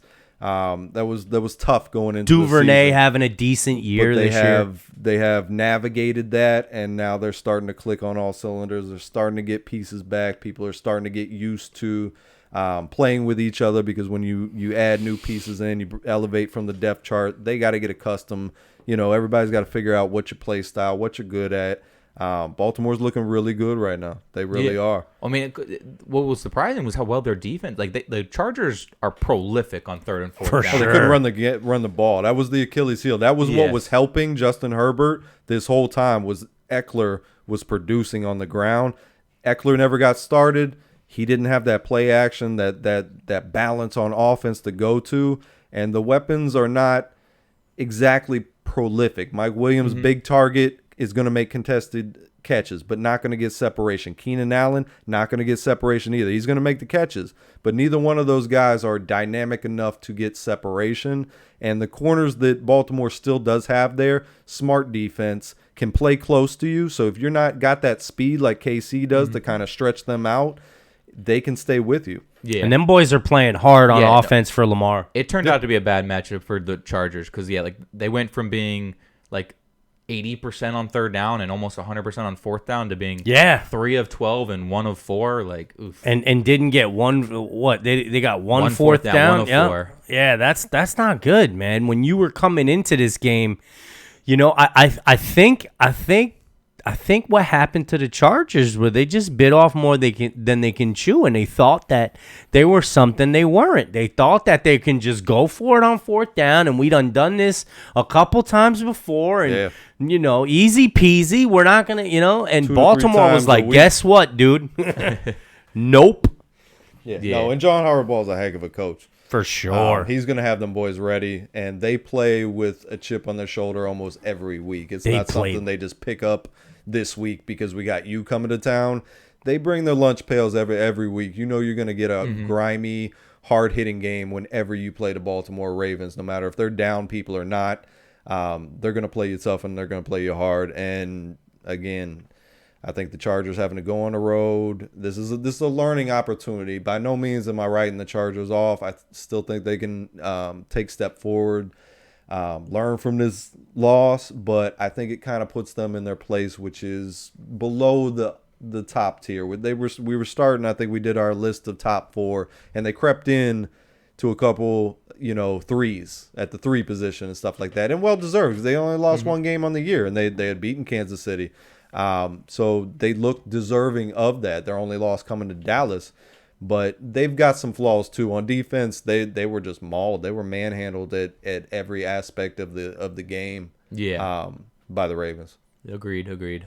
For sure. I mean, I just was surprised. I thought this game was going to be a better game than it was. I thought it was just a repeat of the Cleveland game. back and forth. It was another 40 point game. I did think it was going to be a lot more high. I didn't expect it to go this lopsided for Baltimore. For sure. But for the sure. momentum was there. They were at home. They were clicking, and they were ready. They were definitely ready. No doubt about it. Yeah. Herbert Baltimore's struggled on a lot of the reads too. Baltimore probably Well, they brought played lot of some really, coverages. a lot of really smart pressures. Like they were blitzing safeties. Like you don't see much safety blitz now in the NFL because the way the NFL. Yeah, is because you hitting don't want to people. get burnt. You don't want to get beat You don't want to deep. get burnt. Yeah, you don't want to get there's so much roughing the passer call now, and it's Baltimore plays that style though. They've been Yes. living and dying by that style, Yeah. which is look, we're gonna send people. But you saw and it play press. here on the replay where the safety or the other far corner was coming in, and Herbert's like, oh crap, and he tries to do a quick yeah. pass, and it's outside shoulder to your guy who's supposed to be doing a hook, and it's like I can't catch that, and it's bad news. So Yeah, dropping levels and confusing people, and again, that's the Ravens come with a good game plan every week. yeah.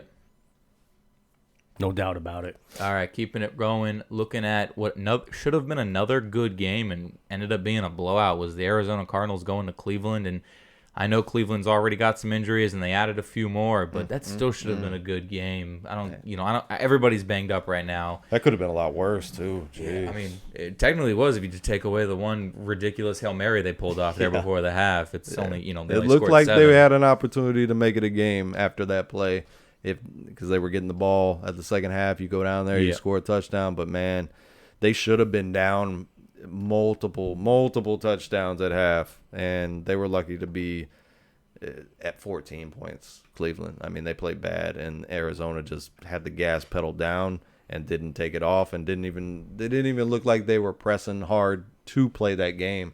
Everything was just coming really easy. Yeah, the first half they had 3 field goals and 2 touchdowns. They never punted the first half. So like once they had all those points, it was just like, hey, we can take it easy now and put pressure on Baker. There And was never a counterpunch. no, Baker got sacked, fumbled twice, threw the interception. Like Is Arizona the real deal here, or are are they just not? sold yet. They haven't played enough quality opponents yet. Did they beat the Rams? The way they're playing, They beat the Rams. They beat the Rams. I mean, the way they're playing right now, you got to give them as credit that they can win a Super Bowl the way they're playing right now. Now it depends who they're playing. Yes, it depends who they have to go through. Yes, but you got to give them credit where it's due. I mean, Like, from I think what they're you a team you have to put on the list because of their record, but I think they're very similar to the Chargers, where let's let some time go because they have their own flaws of their own. Cleveland, this is the second week in a row they've given up over 30 points, so maybe Cleveland, especially being banged up, not having Chubb, and then they lost Hunt during the game. Plus but Baker they didn't lose Hunt dislocated. until the late fourth quarter, though, so it wasn't like he was in the yeah, whole but game. Baker coming to defend Baker, coming in with the shoulder, the rotator cuff, and he and hurts everything. it again. He's out tomorrow. Hurts it again, and then so I'm just saying, gotta get healthy. if Arizona Arizona hats got off to him for his heart coming back in the game after probably dislocating his shoulder there. or if whatever happened. Arizona got But you were Cleveland- you're already down so much. You don't need to go back in the game there, Baker. Relax. The game's lost. I mean, not to what you want to keep your mojo or whatever it was, but the game was lost. You don't Well, need at that to point, strain yourself do you more. put it on Stefanski would let him run back out there? Just be like, hey, dude, just sit down. I don't know. I think he's trying to be like Matt Stafford, where oh no, I'm down my bad shoulder. Let me come back and throw a touchdown. But you're already down 3 touchdowns, so it wasn't like a big deal for you to come back. When Stafford did it, it was for the win. Yeah. yeah. No, I just I think he feels that he has to prove something. Is there a I'm sure he team does. right? gotta- I'm sure he does feel that way. He's yes. got to hear the heat. He's you know? absolutely. He already his girlfriend's chiming in on Twitter like, "Oh, Baker Mayfield doesn't ask for all this spotlight or whatever." Yeah, you do. You took the commercials. You're in 75 commercials right now, my man. took the you ask commercial for all the deal. spotlight. You ask for people to criticize you. Took the You commercial want to be deal, man. outspoken. You like, never want your mom going out there and talking for you. Nah, you don't Mom, want just that. stay in the But is house, there a Mom. team Stay other in the than house. Cleveland? Do you think that there's a team right now that Arizona has in play that is just going to knock them off? You think Baltimore could be that team? You think Baltimore, Kansas City could be that team? Cowboys. There's a handful of teams that could beat them. The But Bucks. they could also beat those handful of teams. Yeah. I'll give them credit enough that when they're operating like they're operating right now, they're a tough beat. They're a tough beat. That but ball should have never been thrown. I can't. No. Yeah, off your back foot. You Yeah, can't that make shouldn't have been play. But it's past the interference and. Oh, they got lucky on it. It Yeah. was double coverage. You didn't even need to touch them. Oh, they had If a you're couple the pass interferences on this. if drive, you're the too. DBs on that sideline This on is that also play, this is also the game. I don't know if you guys saw it, but the softest roughing the passer call you've ever seen. I don't know if you saw that. That's 2 weeks in a row, man. But no, this one. It goes back to the Rams game where I said he had ducked his head Yeah. and Leonard just slapped his helmet because he was He that didn't, but low. he didn't get his head. Kyler Murray didn't get his head touched. Oh yeah, you're talking This about dude- in the scramble. No, it wasn't a scramble. He was a pocket Oh. passer. And 97, I think it was for the Cleveland Browns, comes up and it's he touches him like a half a second after he throws the ball, pushes him. He gets pushed back like 4 yards. He's still on his feet, doesn't hit the ground. That he didn't even push him hard because he pushed him with like one arm and kind of was like, okay, backed off, and they called roughing the passer. And everyone's like, that's roughing the passer, because I've seen 100% worse than probably someone went to jail for if that's roughing the passer. Like, Well, what about that Tampa Bay Buccaneer game where the referee gets in Admitted. front of Tom Brady and the guy trying to touch Tom Brady? You want to talk about some gingerly shit? He's like, "All right, bro, he already threw the ball. All right, guy." I mean, Yeah. It was on that he's over there- interception. He's over there. Yeah, It's been around the league though, to where there are a lot of ticky tack. They were the I'm Buffalo. just saying, it's an game, too. interception and it's a free play for you to hit the fucking quarterback. Yeah, but the quarterback's not moving. I think that's the issue. Like Tom Brady was just standing there. So what? Yeah. If it mean, wasn't he's on the Tom field. Brady, let me tell you something. If it wasn't Tom Brady, Get there off the wouldn't have been field. nobody over by that quarterback. Yeah, there were the referees there no matter what behind the quarterback. But I'm saying he wouldn't have been on top of him like that. He wouldn't have been standing damn near shoulder to shoulder with Brady like that, trying to fucking I don't know. protect him out there. I mean, it's hearsay. Some people are targets, and some players will take advantage of that to throw a cheap shot. So, I mean, I don't really blame the ref for that particular instance, but there have been some calls that have been ginger. as you like to put it, on the quarterbacks, and there were Hey, multiple in this game as well. But yeah, Cleveland's got to get right, and it all comes back to Baker, man. If Baker can't perform at a good level and he can't be healthy on top of it, it's going to be tough for Cleveland the rest of the way through. And then to your question about the Cardinals, are they legit? They're legit playoff contenders in my mind right now. Anything past playoffs, I gotta see more. I gotta see you go through some war games, just similar to the Chargers traveling to Baltimore. You know, it's one thing to beat a division rival, and they beat them soundly against the Rams, but they've been close in Jacksonville games in the first half. They've been close, the Minnesota Vikings game. Right. So against, a Buccaneers team, a Dallas team, some of the better teams in the NFC, yes, they're capable of winning those games. I agree. But I'm not going to sit there. I can't sit there and slide them in above them. As being a guaranteed winner over those. Especially if J.J. Watt and Chandler Jones stay healthy. I don't see why. Chandler Jones missed this game too. I don't see why coming into playoffs, if you have JJ on defense and you got Chandler Jones on defense playing on the field. Because outside of this game, JJ's just a name. He did have a big game this game, yes, but that was like I think he has like 3 tackles on the year outside of this game. Wow. Yeah. But he's an impact just that he's on the field. Yeah, and that's what I'm saying. And that's what I'm trying to say. Like, somebody you have to pay attention to. Absolutely. If you have that and everybody's healthy coming out, I mean, I think Arizona is definitely a team that you got to watch out for. You have to watch out because Kyler Murray is dynamic enough to where he can run it. He doesn't need to run it, but he can run it, and he can throw it as well. And they got some receivers over there that arguably that's the best receiving core in the league, arguably. Yeah. And I mean, in the first quarter, maybe even the first quarter and a half before the Arizona started scoring touchdowns. It was looking pretty good for Cleveland because they were following what the San Francisco 49ers did of containing Kyler, where you just send your DNs, your outside linebackers, you send them just up the field. Force them to throw it. And you force them. You don't let them move out, and you make him stand behind taller offensive linemen and defensive linemen, and you make him try to look around and look for the wide receiver, and that's what obstructed him in the San Francisco game. And it's because the two DNs, or whether it was outside linebackers, whatever it was, that they just held him within the pocket and made him have to look over taller men. That was what slowed down that offense. That's a great explanation right there. I agree 110%. That's a way to slow him down, but I don't know if that's a way to him. I mean, they scored 14 against San Francisco, so that's a way to stop them. If you can keep Arizona from scoring less than 20, you should win that game. Yeah. If it's anybody else besides for a banged up offensive San Francisco, with a rookie Arizona loses that game with a rookie quarterback. Yeah, with a rookie quarterback, agreed. And Kyler, he threw for under 240 yards this game. So they didn't really need to, but he was not the prolific that the scoreboard would kind of indicate. Right. Cleveland in the passing game did well enough, but they could never get anything going offensively. He was really never pressed into making a whole lot of plays. But I agree with what Brady said, keeping him in the pocket, taking some of those easy angles at his play extension, which is why he's so dangerous. Extending the play similar to Patrick Mahomes and stuff like that. When he gets outside the pocket and buys those very talented receivers, like Ed said, more time to move, that's when those big plays, those chunk plays are just happening. They're just reeling them off. This Hail Mary's crazy. I can't believe they let him catch that. Yeah, no one even jumped. It was amazing. So it's they nothing. all watched it. Like, oh, well, they got a touchdown. It's almost like they felt bad for him. Like, let's let them catch this one. They didn't even try. They sat down in the stadium and ordered some popcorn.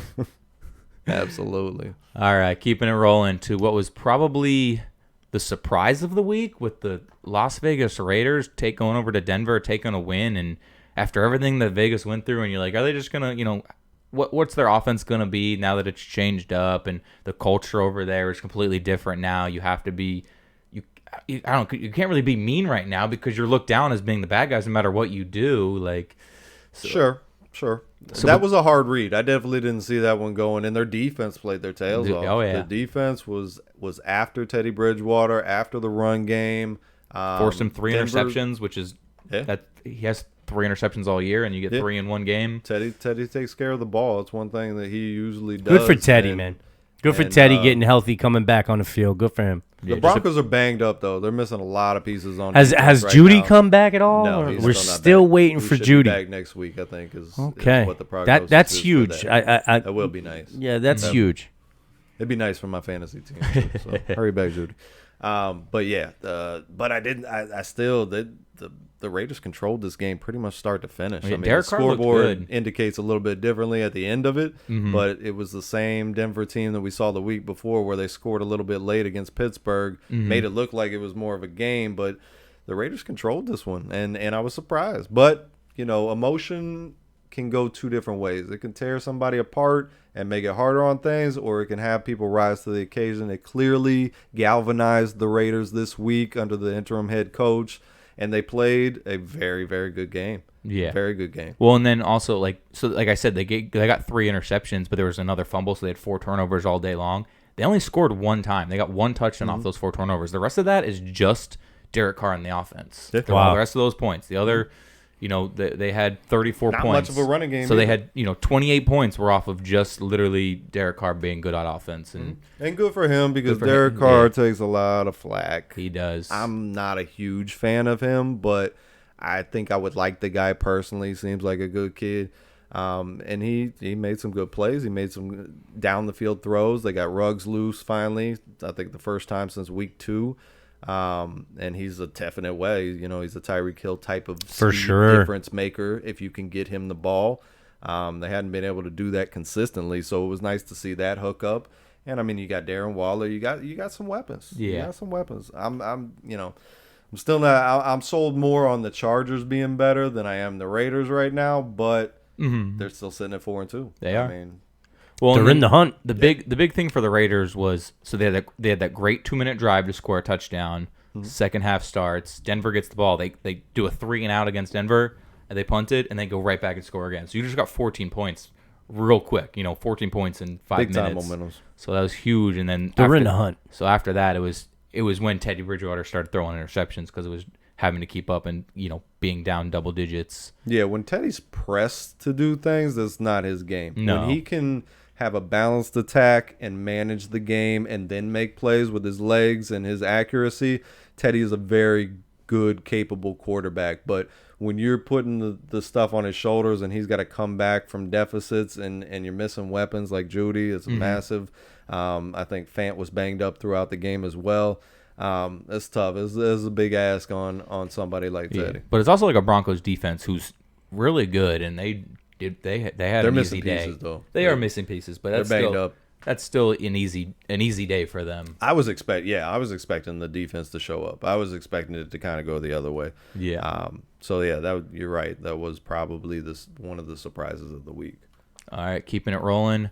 Going to what was probably the game of the week, and that's the Dallas Cowboys going to New England and taking it to overtime. And It's a thriller. the final 3 minutes or 2, actually it was only 2 minutes. The final 2 minutes of that game was the most Incredible, exciting, yeah. most crazy thing. I couldn't believe Mac Jones, man, on the interception run back touchdown to Quandre Diggs. No, Trayvon Diggs. Trayvon Diggs. For his 9th interception of the year right now. I mean, dude, they intercept it, for a touchdown. run it back for a touchdown, Next kick the play. ball off.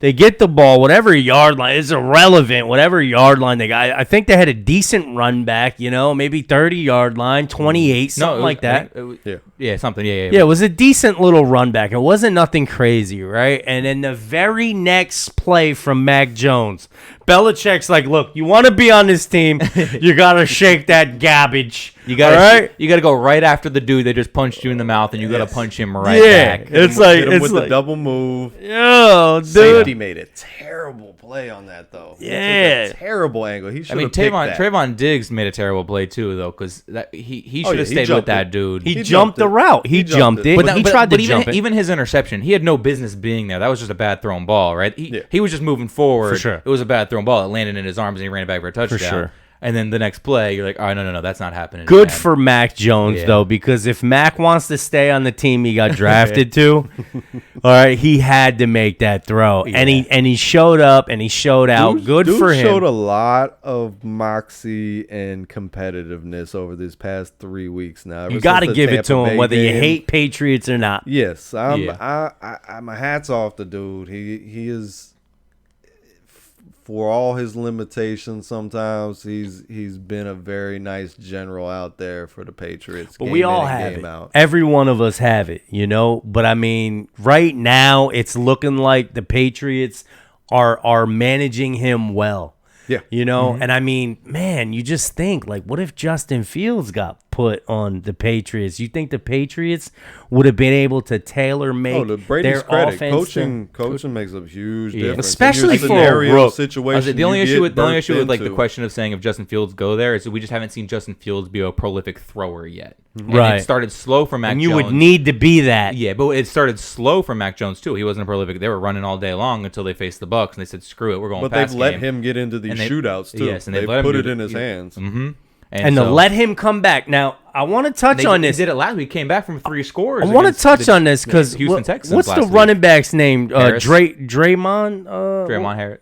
No, the Damian running Harris? back. The running back. Stevenson. Stevenson? Yeah. Oh. Stevenson fumbled the ball, right? And that was in a regular season game, Week first one. week. Week 1. Okay. His first And or we second haven't touch. seen him since, have we? Until this game. Till this game.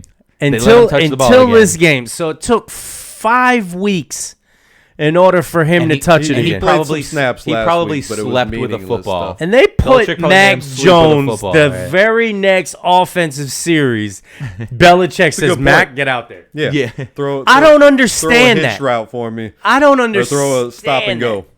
I agree. I agree. Even when you lose your best running back, right? Arguably, right? He was still your third string running back Okay. on the team. Okay. He was great. He's probably the most athletic, but he's not the most reliable. Clearly, that's why he fumbled. Right. You know, Damian Harris is a little bit more. I mean, he did fumble, but he bounced back. But No, but fumbled I'm again, talking about too. the one they lost on IR. I'm talking You're about talking not about White. Yeah, White, I'm talking James about White. James Yeah. White. I'm talking about he's probably your best guy. I mean, unless you like Harris, the best of the two. All around, James. But White, it was seeming like, hey, you guys need some help in the running game. Why not try and give it back to him? You're like, no, we're waiting 5 weeks, and that's the stipulation. You know what I mean? But Mac Jones gets to go right back out there. I mean, good for Mac. Very good harsh. for Yeah, I but agree. it's very harsh. But also the fact, like we did say, Stevenson's your third string running back. You have Mac Jones for Yeah, but 5 years minimum right now. So if he's gonna make a mistake, you got to tell him correct that mistake now because you can't wait 5 weeks. Well, to Eddie's credit too, you Right. cut Cam Newton, so you basically went all in on this dude For sure. and he's a Absolutely. rookie. Yeah, So, absolutely. For sure. And we know how he feels about rookie quarterbacks. He just eats them up. Yes. Yeah. I seen that one game.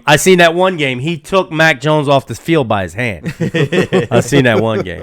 One Come game here, they son. lost. Come here, I son. can't remember which loss it was, but he grabbed him by the hand. He's like, "Come on now." Patriots are playing everybody good, but they're coming up on the short end of the stick, which is different from what the Patriots are used to. They're used to winning those games. 100%. They're losing them now. And 100%. But this is And really, this well- one shouldn't have been this close, though. Questionable early 4th down in your own territory. You Yeah, go that for the it. first drive from your own 34 going for it on Yeah, 4th. That was. yeah. Despite I was going to ask you guys, how do you feel McCarthy's- about that? Because that to me was silly. It was dumb. It That was outright so silly. Dumbness. And then they turned the ball over. They shot themselves in the foot and penalties. So, I mean, Dallas should have won this game handily. Honestly, this shouldn't I have don't been know, that first the game we were I'll talking say about. Okay, they probably should have, but that first half for the Patriots defense was probably the most clutch performance that they had, right? Because Mac Jones Minus the Tom Brady game. Mac Jones got a sack fumble and they're on the 9-yard line and they hold them to a field goal, or did they make them? No, they made them turn it over on downs on the 2 or something like that. Like, Well, the fumble, Dak tried to reach across and yeah, but that was after Mac Jones fumbled. It was like right after, like, so they should have scored there. And but like I said, like it was that first half performance of this Patriots defense, like before the second half happened, like I was getting ready to say, like that Patriots secondary is probably my favorite group Absolutely. up until that second half where they just got beat up on. Absolutely. But that first half they No, were what they so did with the Bucks impressive. receivers, what they did with the Cowboys receivers, both talented quarterbacks. No, Patriots secondary, awesome. Yeah. Awesome. Absolutely. And their pass rush. Judon has been a monster. He has he's- gotten after I- everybody all year long. I think if the Bills take a step Best back free next agent year, signing I could see happening. I think if the Bills take a step back this year, that's just going to open up the door for the Patriots to maybe, open up shop, put the hood up, Yeah. put the I banner don't up, think and they're going to be and bad for long. no, I don't. I don't no. think so. No, But like when I was touching back on Patrick Mahomes and his contract, and coming up, and how the team has taken back,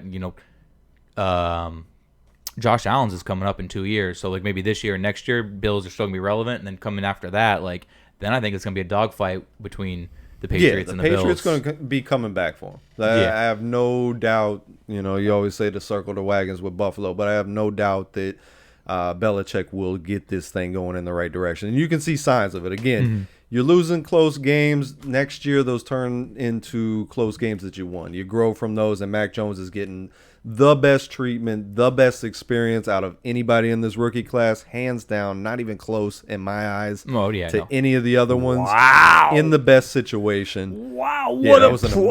amazing, Like I said, amazing the clutch most play. clutch. Like What a play. There's Stevenson right there ripping off Yeah. yards. What He ran a the ball play. good in He his did. limited touches. But yeah, Dallas shot themselves in the foot a lot of times in that game. And still walking away with victories. Yeah. Hats off to Dak Prescott, man. kept Congratulations, Dak Prescott. You know, I mean, it's just I was very iffy. Charlie was not. The ankle, it bothered me. The ankle bothered he's got me. a calf injury now. He's out for a couple weeks. I know they got a I bye seen week that. coming up, but I seen that, but you know what? It's not the ankle. it's not. It's not the ankle. It's So for connected. me, I hear you, but it's not the ankle. It's not the surgically repaired fair. ankle. Good for him, man. And you know, I'm a Giant fan through and through, and I hate Dallas's guts.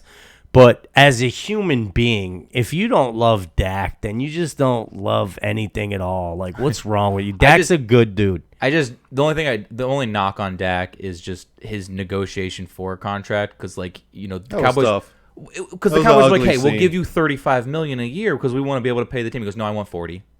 No, But I want mean, 40. you side with Tyreek Hill about not taking a pay cut. Get your money. But too. they agreed to pay because Tyreek you get hurt Hill. like he did. They you agreed need to that pay money. Tyreek Hill, You need that money. and they Should you have paid they DeMarcus Dak- Lawrence though? They paid is the Dak real after question. he got hurt. They paid Dak his money after he got hurt. They gave him the $40 million contract after he got hurt. And Because you they can realized they argue needed me, him. and you They can- realized how much he meant to the. Yeah, but that you could team. argue they never needed to pay DeMarcus Lawrence, and they never needed to Well, pay they Zeke. needed a and they draft only pick like needed Micah to play. Parsons to be able to replace Dexter Lawrence and a change of pace defensive coordinator to. be But able to replace- realistically, if you're Dallas, though, you're shooting yourself in the goddamn foot for re-signing DeMarcus Lawrence for the big deal you gave him. I think you can look around the league and find. And then the big deal that you gave. Though. And then the big deal that you gave Ezekiel Elliott. I think those two players. Zeke I think. has cashed it in this year. Yeah, but it's because Dak's on the field now.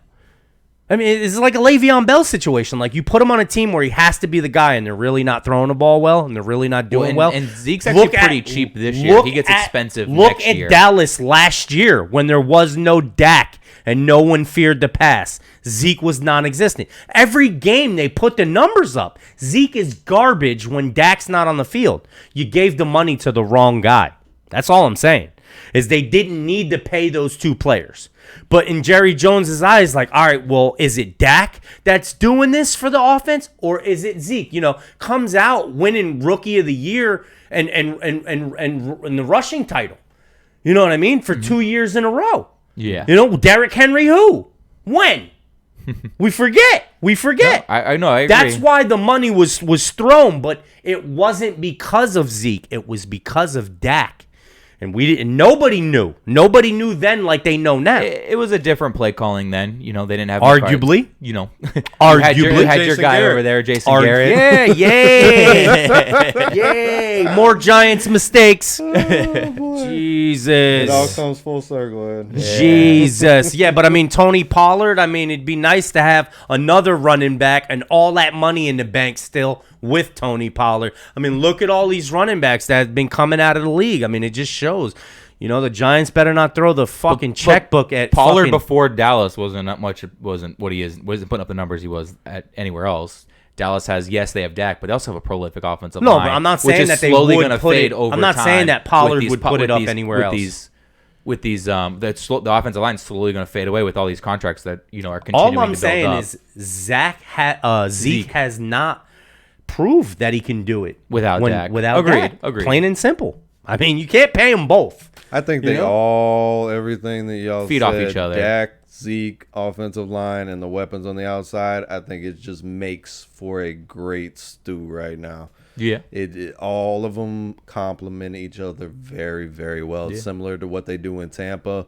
it just goes together really. I'm just nice. arguing that they didn't need Zeke. That's it. That's all I'm saying. No, I understand, You didn't but need Zeke, and you it's didn't a- need to throw all that money at DeMarcus Lawrence. But it's a season right now where everything's clicking. So with every money that they've got going and everything they're doing, it's working. So hats off to them. Let them go as far as they can because they're gonna need it. Because I just Give them that first I round don't bye. know- You know how to Dallas. You know how I don't Dallas know is if when they get the- the first round bye.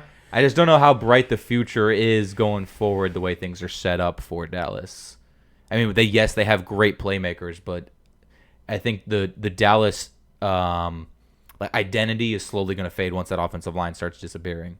Yeah, you definitely got to retool. Yeah, there's no.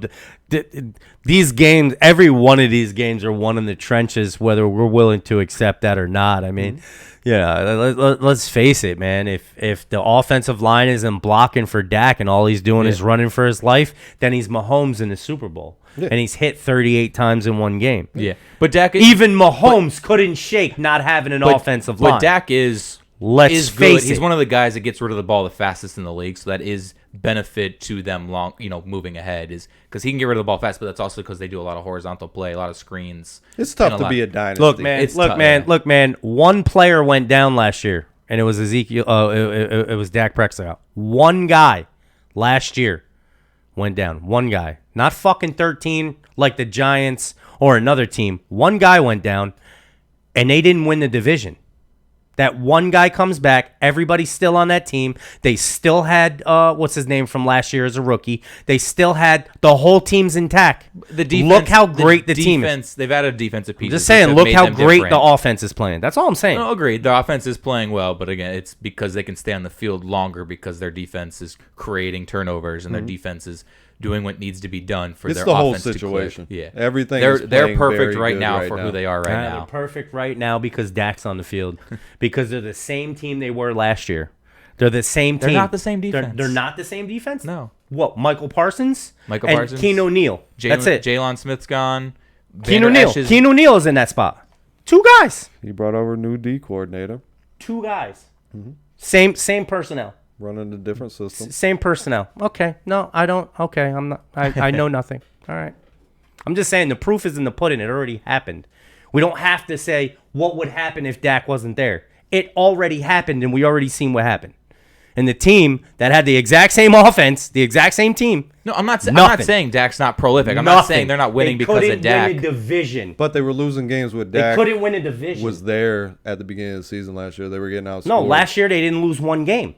And Dak was on record to crush it. No, they were losing. He No, was still they were putting up losing. yards. He was putting up mad yards. They didn't. but No, were they losing. didn't. He only played 4 games. Yeah, and they were like 2 And and they 2. won or the 3 and Giants 2. game. No, what do you mean? No, they beat the Giants with nobody on that team. They didn't start losing until after Dak went down. They were having the same kind of season they're having right now. No, they were just saying Dak was going to be MVP because he was going to throw for over 6,000 yards. That's what they were saying because they are a prolific offense and Dak can do offensive, put up offensive numbers, but doesn't mean the team was winning. They were getting outscored, similar to what happened. Well, the no, first I know game that of the I year. know the Like, defense was horrible last year. I'm not saying that. I know, but you were just saying that they were undefeated with Zach with I Dak thought, last year. I and thought don't they think were undefeated last year. No, they were like a 500 before team. Dak went down. He only played 4 or 5 games. That's what I'm saying. They weren't undefeated. I don't know. I don't know. I Keep it gotta going. I gotta check At best. the numbers on that. At best 3-2. Give me 1 second. I'll check it real fast. Keep talking. Keep it going. Eddie. I'm just saying that the one player on that team. No, now you can argue fucking defensive scheme all you want. You can argue they picked up a middle linebacker. Look, defensive side of the ball. I'm not gonna argue. Did he get hurt early or late in the Rams game or the Giants game? Early? Early. Yeah, Okay. early. Going into the Giants game, they were 1-3. Okay. That sounds right. They were 1-3 going into. And the they were one 2-3. win was a miracle against Atlanta where they Yes, got that onside 40 kick. to 39. And They got it a was touchdown. just Got an offensive ridiculous. kick. Got the ball on offsides because that was the beginning of the year. If you remember that last year, Atlanta lost it in the last 2 minutes 4 times in a row. Yeah. Last year. The Giants were losing every game by like 3 But points. yeah, they were 1-3. Giants played better last year going than they're into the playing this Giants year. game before he got hurt. It's completely reversed. Washington's playing not like they were playing last year. The Giants defense and the Giants in general not playing like last year. And Dallas, for some reason, is playing better than they did last year. But I still think that it's because of Dak. It's simply because of Dak. No, it's you take that Dak easy. off that team, it's that easy team to doesn't say. look like it does right now. All right. They were 1-3 with Dak. He was playing out of his mind last year. All right, they were still 1-3. I was wrong. They weren't undefeated last year. But what Dak is doing is what's making this team. The defense is obviously playing lights out too. It's clicking all together, but all of it is I can't believe it can be any other reason than Dak Prescott. No, he's I a major. do not driving He's a huge force part, behind that. absolutely. I mean, but he's the guy on the sidelines Yeah. yelling and screaming. so yeah, they're not going to lose games because of Dak Prescott. They're going to win games because of Dak Prescott. Absolutely. Yes, but they're not going to lose games whether he's there or not. They're going to lose games because the defense gave up points last year. The defense are going to give up points this year. Well, to Eddie's credit, if he misses time with this calf strain, the chances of them winning is going to drop dramatic. 1,000%. Yes. 1,000%. All right. Who's it going to be? And if DiNucci? they're Who's going it to gonna go be? to the Super Bowl, they need help. his arm, legs, and game management skills are going to be a bigger factor than any other position out there, including Zeke, as good as he's been, because Pollard can come in and at least be a compliment. But if you bring in the backup quarterback, it's not going to work out like that, because the defense is not playing at a high enough level to support just somebody coming in and kind of navigating. The Cowboys have needed all their points so Yes. far because they've been shooting themselves in the foot with penalties, bad play calling at times, situational.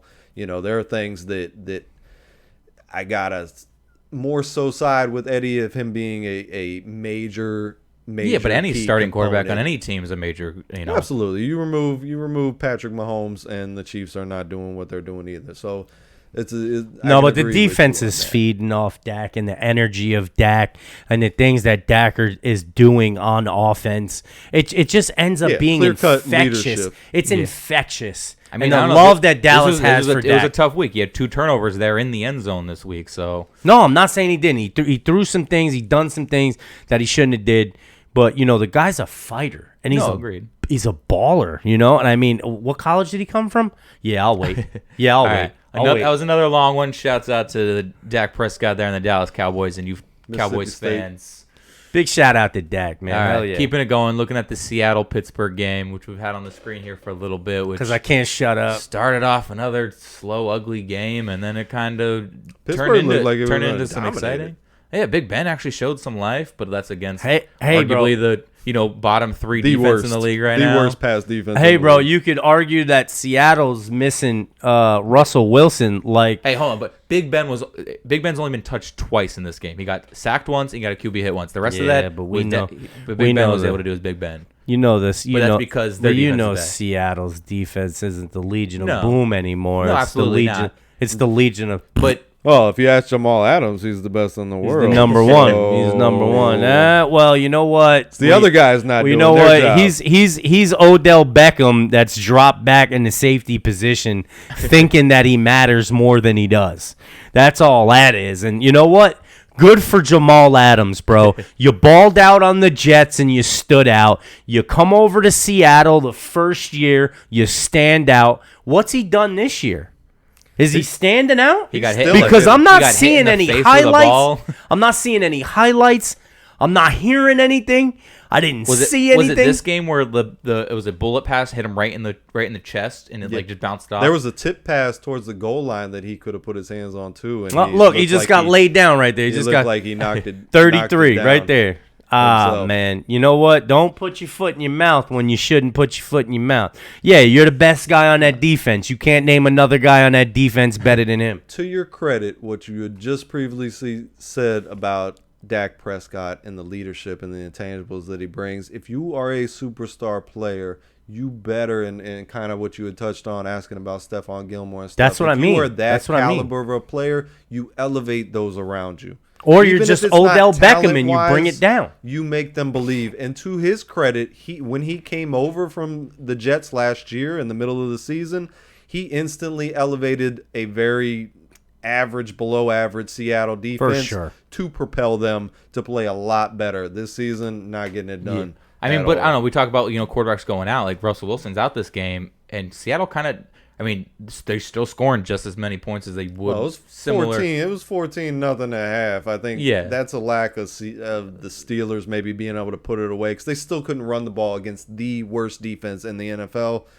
You got a stud back there in Harris in the makings, and you can't control the rest of the game. They should have won this game very easily because Geno Smith, although he knows the playbook, that's not the same offense that you fear without Russell Wilson. And they made this a competitive game. They brought it into overtime. Alex Collins, bro. Baltimore dropped him. He finally ends up having the game that maybe say he believes in his mind. This is what you got rid of, Baltimore. But with Geno in, this is back to Pete Carroll offense where it's let's run, and sprinkle in some pass. But if Russ is in, like we talked about it all season long, they're too reliant on just hitting one 60-yard pass for a touchdown. I can't argue. And so they're scoring the same amount, whether it's Pete Carroll's offense or whether it's Russell Wilson's offense right now. I can't argue that, but I'd like to see them run the ball first with Russ in there, and then give Russ the ability to try and do what and work the magic that Russ works. Yeah, Russ I don't know why you're action, not running the ball. Maybe not a more dangerous person out there with those weapons with DK and Lockett running around. Very, very formidable. So I agree.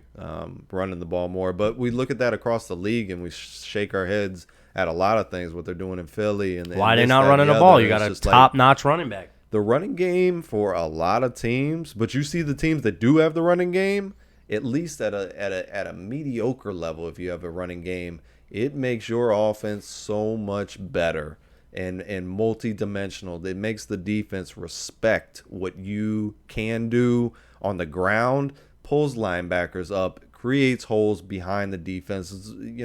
Again, when we were talking about Burrow and not Burrow, but Goff at the beginning of the show, they need to feed Swift. Yes. Bring in, make the defense fear a little bit more because Swift is a very talented dude. And he's not getting but like 15 touches a game. They're splitting time between him and Williams. Get Swift more involved. I wonder why. And that changes the landscape. Well, I think it's because of Swift's health. Because he's been a guy. And they're also playing from behind a lot, so it's Goff, go make some throws. Sure. Right. But you don't get behind when you're playing. You're slowing the game down a little bit too. So I mean, But that's just a for instance in that particular situation. But yeah, I mean, if you give Russ a solid running game, whenever Carson's on his game, Seattle is rolling. Yep. But Carson goes for 100. They had a little bit of a better offensive rolling. line then, and the offensive line shaky. I mean, it worked today. It worked for this game, and Collins got his 100-yarder. It's a really good D line. Their D line's pretty good. Yeah, and this is against a good Pittsburgh front seven, and their weakness is being passed on, and so you've seen it right there. Wow. Yeah, right there. Metcalf having nice. Very poor tackling, unstealer-like on the tackling. Nice 30-yard little catch and run there. Wow. But they're another team that's been strapped by the cap. Yep. They could not add pieces. They lost their nickel cornerback Hilton to Cincinnati. You lose staples of your defense to other teams and stuff. Again, the leadership, the camaraderie, the just knowing where you're going to be at, that helps Minkah Fitzpatrick make all those plays behind them at different levels. But that's two wins on the year for Pittsburgh's defense because Pittsburgh's defense ultimately won the game. J.J. Watt T.J. Watt. T.J. Watt makes a play at the end, strips Geno in overtime, sets them up for the game-winning field goal.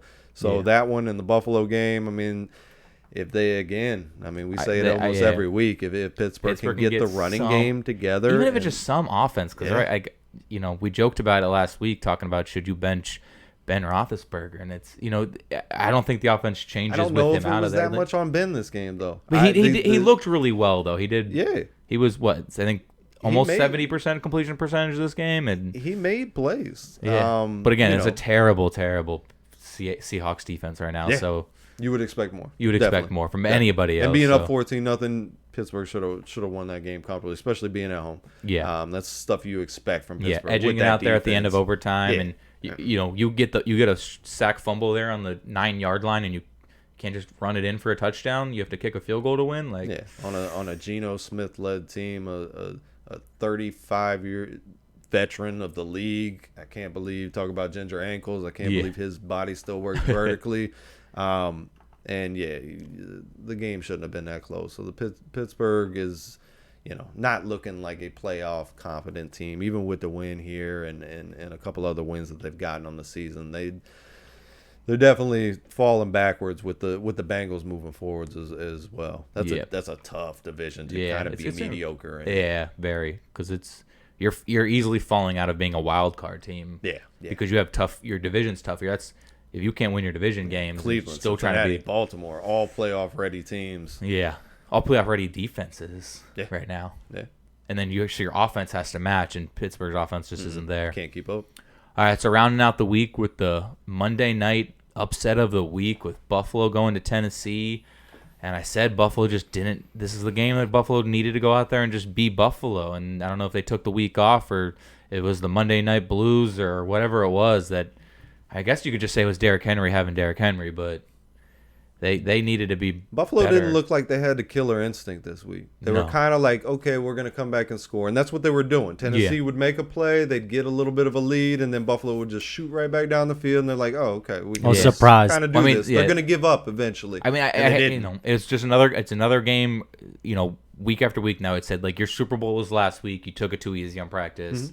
And Tennessee clearly wanted this more than Buffalo did this week. Yeah. Well, I mean, after they watched the Colts win, they needed this win to stay at the top of the division. Good point. And watched how well the Colts played. They're like, hey, we got to come out hungry.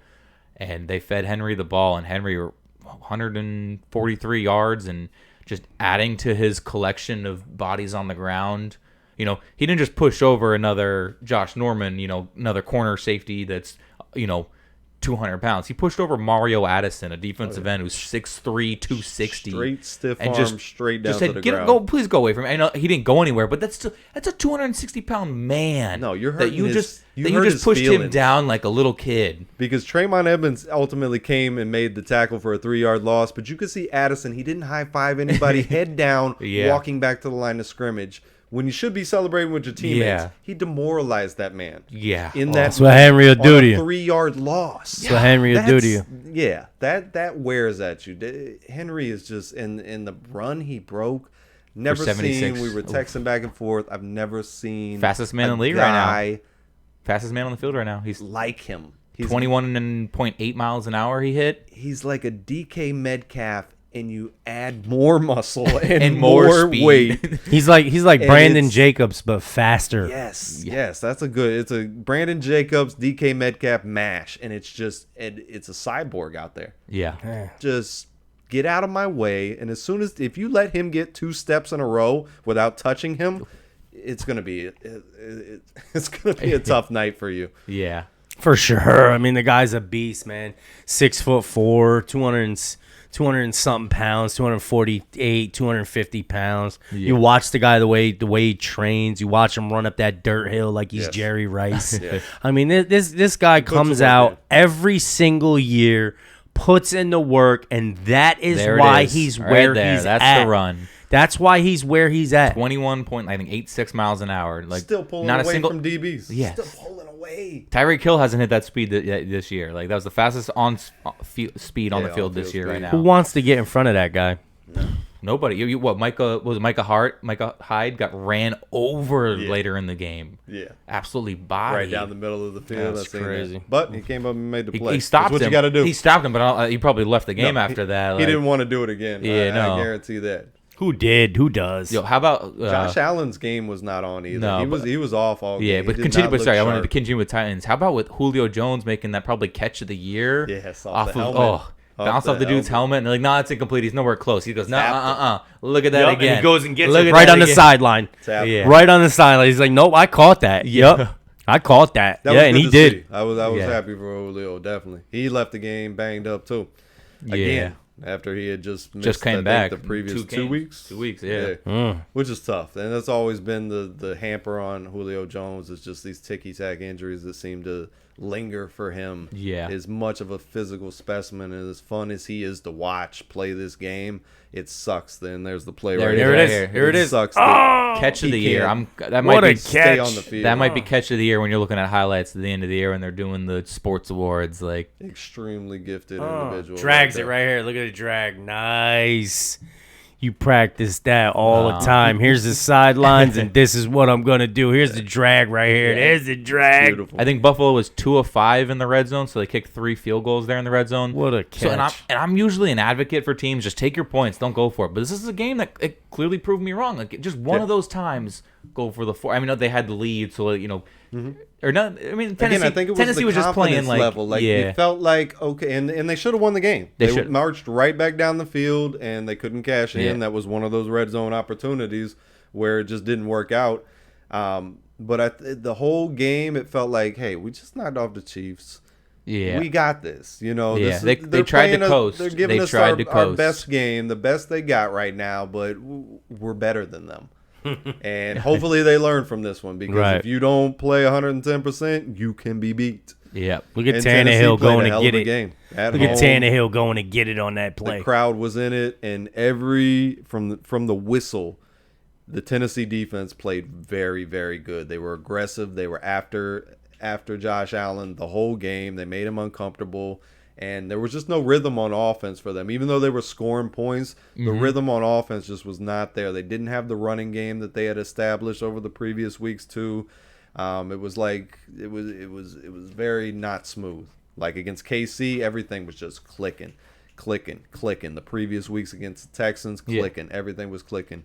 Zero They were- sacks on one of the most questionable, terrible offensive lines of the Tennessee. Yeah. Ryan Tannehill never got sacked. He was only touched 3 times. That's crazy. They were making a concerted effort to keep him in the pocket because they were scared of Julio, they were scared of AJ, and they had to contain Henry at the same time. So Buffalo wasn't the aggressor on defense like they've been in past weeks. They were kind of like, what are you Yeah, going to do? I would like to see them do what they did to Mahomes, and they couldn't. And they even took out who's had the most terrible game of his career a couple times this week, or a couple times this year. Lewin, he went out, but he had that terrible game against Arizona, and then he's had a couple other bad games. But you took him out, and you still couldn't get anything. Like they threw in a backup tackle, and you still couldn't get pressure. Like, That's the best offensive lineman Taylor yeah, Lewan Taylor is. Lewan, Yeah, he's yeah, the yeah. best they got. but I mean, besides that was the one game one where he got beat up by Chandler Jones, right? That was Taylor Lewan. Yeah. Taylor Lewan. Yeah.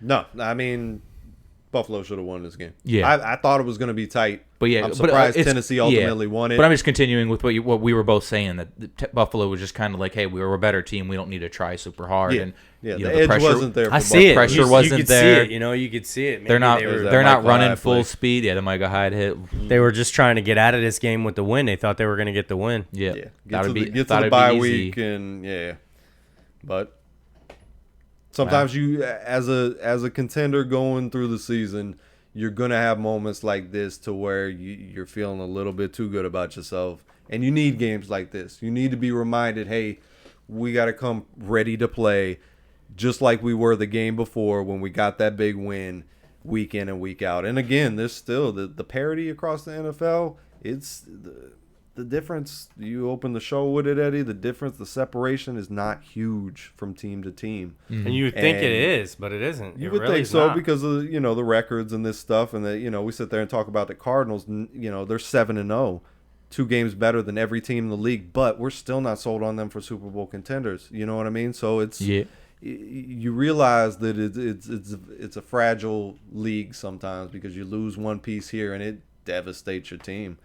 But it was another fun week. We saw so many things that I had never seen before. It's been fun. The season has been very fun so far. Yeah, and I'm definitely. looking forward. For We're sure. a third of the way through it. We still got, a little bit more than half. And looking forward to the rest of the way. And we get an extra game this year too. So I mean it's a beautiful we'll thing. keep it going. That's your week 6 wrap up, and we're gonna jump on into. I mean, that was a great week 6. Sorry, we cut back a little bit, but yeah, that was a great week 6, and we're gonna continue on looking here at our week 7 and the picks coming up, and we'll touch on the Thursday night game of the Denver Broncos, who Jerry Jeudy might be coming back, going against Cleveland without Baker. And they get Nick Chubb back, but Hunt's out. Hunt's out, right? Hunt's out. Yeah, Hunt's on IR. I think Chubb's officially ruled out as well. Is he? Because he was. I thought he was questionable with probable to play. They were trying to get him back, but I believe what I saw today is. I thought they said Hunt's on IR. Yeah, Hunt's on IR. He's gonna miss 3 weeks. Calf At injury. least. Yeah. So who you guys liking here? Do you like Denver cruising like they have been? Because they're not a prolific on offense. They just kind I of think cruise. Denver. This is a get right for Denver right here, considering Baker's going to be out. I think this is a considering- must win for Denver. I agree. This is a big must. game. This is a. Take I have to no advantage. matter It's a what. big game. It's a big game for Cleveland though too, because Yeah. they've lost 2 straight now. Like the Bengals are winning and the Ravens are winning, Yeah. so you don't want to get too far behind those guys. It's a big game for both teams. Yeah, I agree. I mean, for Cleveland, they need to have a game like they did against the Bears. I know that was different because that was the rookie's first start. The rookie Justin Fields' first start, and it was the first game where they changed it up. But they need another game where you slow down Teddy Bridgewater. You make it. Yeah, they got to make it ugly. You got to make it ugly. You got to get the 9 sacks, and Dearness Johnson has shown flashes for Cleveland before, and that's the third string running back. So is Case Keenum. He's shown himself to be capable, a similar probably to a Teddy Bridgewater type, but more of a gunslinger more mentality. A big question mark too is Beckham going to go? He looks like a game time decision. He's banged up from last week and has barely played this season too. You're already missing Landry, so Cleveland is missing a lot of firepower on offense. I believe both of their tackles, their right and their Denver. left, is still missing as well. I think I got to go with Eddie too. I'm going Denver. I'm up in the air right now. I'm arguing on myself. Denver. Do I go with because I'm really up in the air, I was but like, I have to do pick I go one. with Denver, who's cruising and they're okay. They're mediocre. They're probably like middle of the NFL for me. As far as who they are and how Agreed. well they can play, and their coach Vic Fangino versus Stefanski, and I'm questioning whether Stefanski can out-coach him with using all backups essentially, and I'm not. It's going to test the limits of his play calling. Just Yeah. go Cleveland because we're going Denver. I want. I Let agree that- with, but I I also- agree with Eddie. But Let I also, that be but I the also common like- denominator. I also like Case Keenum because he's shown flashes over in Minnesota You when he got fucking his would like chance. Keenum. I used to like him when he first got his break in with You the would like Texans, Keenum. and he was throwing deep bombs to Andre Johnson. That was very fun to Yeah. watch. All right, but no. So I'm gonna go Denver because I'm tired of picking. Because you're smart and you're picking the right team. I'm just tired of picking because every time I try to pick an upset, it doesn't go that way. Like I tried picking Cleveland versus, or I tried picking the Chargers I picked Cleveland versus Chargers and Chargers won. I tried picking the Chargers versus Baltimore and Baltimore destroyed them. So I'm gonna slow down on my picking upsets and I'm going Denver here. Smart. All right, keeping it rolling. Smart. Keeping it rolling. The Washington football team going into Green Bay. Can Washington's offense keep up with Green Bay? Can they slow down Devontae Adams at all? Absolutely not. Green Bay all day? Green Bay all day. I really want to take Washington. This is my sneaky upset pick, man. I'm gonna go Heineke Washington. bounce back is. I think what I got to see last week with You're what wrong, Washington's whatever it is. defense. Sometimes I am. I tell You're my, wrong I tell right my now. daughter all the time, baby. It's okay to be wrong. It You is. Go for what you believe in. It's okay to be wrong, and this is sure. what I think is gonna happen. Just What I own it saw- when you're wrong. Just own it. Oh, absolutely. I'll run. I'm right Week here you took every the week you took every Dolphins. week, and I was Week wrong. you took- that was hell, wrong. You The was hella week it wrong. took me out of the Bears, talked me out of the Hella wrong. Bears. I was right. So, anyways, what I saw from the defensive line getting after the Chiefs in the first half last week, if they can translate that over to this game, what I saw the Bears do against the Packers this past week, I think Heineke can put together more offense. I've seen more offense. Just say from them. Heineke's better than Fields. I've seen more offense from Heineke and the Redskins, or More from pa- the yeah. Washington football team than I have I'm from the just kidding, Bears. man. With a similar defensive front, I'm gonna go Washington. On Yeah, upset. because Washington can score more than 14 points against this Green Bay team. So I'm gonna go Washington. on there's a upset. fight there, but I hear your argument, but I this is a game. The smart I gotta pick go, is Green Bay. The smart I'm pick not is Green gonna, Bay. I'm not gonna say, Yeah. but Washington has their Green shot Bay it is because for Washington should be if they can be the defense that they should be. But I'm tired of picking this Washington defense based on last year's stats, and I can't do it anymore. Right. yeah, Right. no, I can't do it anymore, Right. so I got to pick Green Bay here. No. Right. All right, so keeping it rolling, looking at the Kansas City Chiefs, who need some defensive help. They got it there in the second half of last week versus Tennessee, who can Derrick Henry continue his train, the Derrick Henry train, I guess is all we can call it now, because nobody else riding that bus. I forgot to add, he's got more yards after contact than any other running back has yards. Than anybody else has yards. I saw that. He's got like almost 600 yards after contact. That's amazing. disgusting. Yeah. Can Tennessee keep up with Kansas City scoring is the real question. I think they can, because I think Derrick Henry could run all over that defense. They can dictate the pace. I think it's going to be like 33-30 with Kansas City taking it. Yeah, I'm on Kansas City's side. I think they could win it by a little bit more.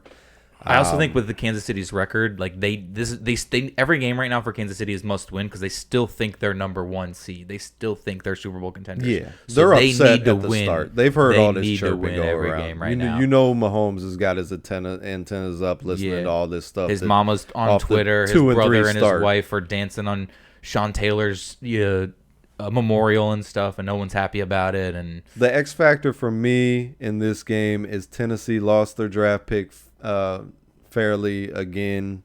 He had just came back. It was his first start from Virginia Tech.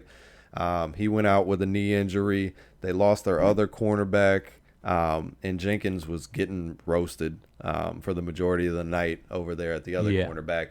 I think Kansas City's offense is very prolific. This is going to be an offensive showdown of passing versus running. Yeah. And the way the league is set up right now, passing's going to win. I think it's Chiefs comfortably. I got Chiefs. Eddie, taking Chiefs? I mean, I was gonna blindly take Tennessee until you said what you just said about Caleb going down in the secondary. I mean, because that's the only shot you got, right, to slow down Kansas City is your secondary. Yeah. I mean, unless you got some prolific defensive ends and defense there, but I don't really see the Tennessee having that on the defensive side of the ball. I gotta go Kansas City. I like this. Mahomes needs to not be turning the ball over. I would have too. really He's gotta really protect liked the ball this. better. Yeah. I would have really liked this to be. I would have really liked this to be a little bit better of a game, but I don't think that it's necessarily possible. You know what I mean? I'm going Kansas City. I wanted to. Man, I was right there until Charlie just I think sold Kansas me that. City can jump on them early and kind of Negate take the the run Derrick game? Henry factor out, and I think that's kind of the way this one's gonna play out. Will Vrabel step away from the Henry role and try to do the passing game? Yeah, and I think that gets tricky because you put too Right. much on Tannehill. I'm not feeling that. Fair. All I right, agree. keeping it rolling, which should be a really good game. And the Atlanta Falcons coming off their bye week, going to Miami, who coming back from London and kind of getting embarrassed a little bit out there. Definitely. Who are you guys thinking? 'Cause I'm taking Atlanta. Taking Atlanta. I like coming Atlanta. off the bye, getting an extra time. Yeah, and plus it's Matt Ryan. I like Matt Ryan over any quarterback on that side of the field. I want to hear what you have to say because this one I've looked at it all week, and I've gone Atlanta. What's the injury report? Is Byron Jones, Xavier Howard still banged up? Are they? Yeah, and so are the receivers banged up. You might get one, one of each. Might get them both, but they won't play the full game. But Atlanta defense is bad. They're not bad. Very good. They are bad, but Nobody's saying they not. I think I'm gonna go with Atlanta and just them scoring 30 points to Miami probably only scoring 20. That's what I was thinking too. Yeah, I'm going hot Atlanta. I'm gonna go with the better quarterback, and that's Matty Ice still. I'll go Atlanta. All right, keeping it They going. do get Ridley back too, so they'll have another weapon to add to the fire. So After Pitts' big old Outscoring performance before the bye, and then they get the bye to I re-gel. think it's a close one though, and if Miami ends up winning this by 2 or 3 points at the end, I'm not gonna be very surprised. But Atlanta's my pick. All right, the New York Jets going into the New England Patriots. And New England. I gotta go New England. New England.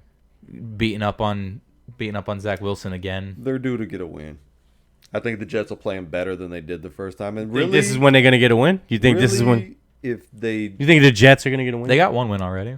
We think it's gonna be I another said one? the Patriots. Oh, okay. I said this No, I one's thought- going to be closer this week. Well, you said they got to get a win, and then you start talking about the Jets, so that's why automatically I thought. Automatic. New England's due for a win. Yeah, they've had Is some what I tough said. ones. And the Jets are going to play this one closer. They played them close the first meeting. I mean, New England won even getting 4 interceptions. Yeah, off that's what I was of- gonna off say. of Zach. 6,000 interceptions. Yeah, and they only won 20-6 that game. So I mean, the Jets played hard and they played good. I don't expect Wilson to do 4 turnovers again. Is it beyond the possibility the way the Patriots secondary is playing? No. Hopefully they run a more balanced attack and the Jets run the ball a little bit more. But yeah, at the end of the day, New England at home, you got to take them. All right. The Carolina Panthers going into the New York Giants, and I fucking quit. can the Is Carolina anybody Panthers playing for without New York this I week? quit. can Carolina Panthers without C-Mac finally take a win I quit. versus the Giants, whoever is playing, Daniel Jones with Booker and Yeah. did Shepard get banged up in that game, or Shepard No, hasn't Tony played. did. Tony got banged Yeah, up? Yeah. Tony's Shepard's the, the last out. man now.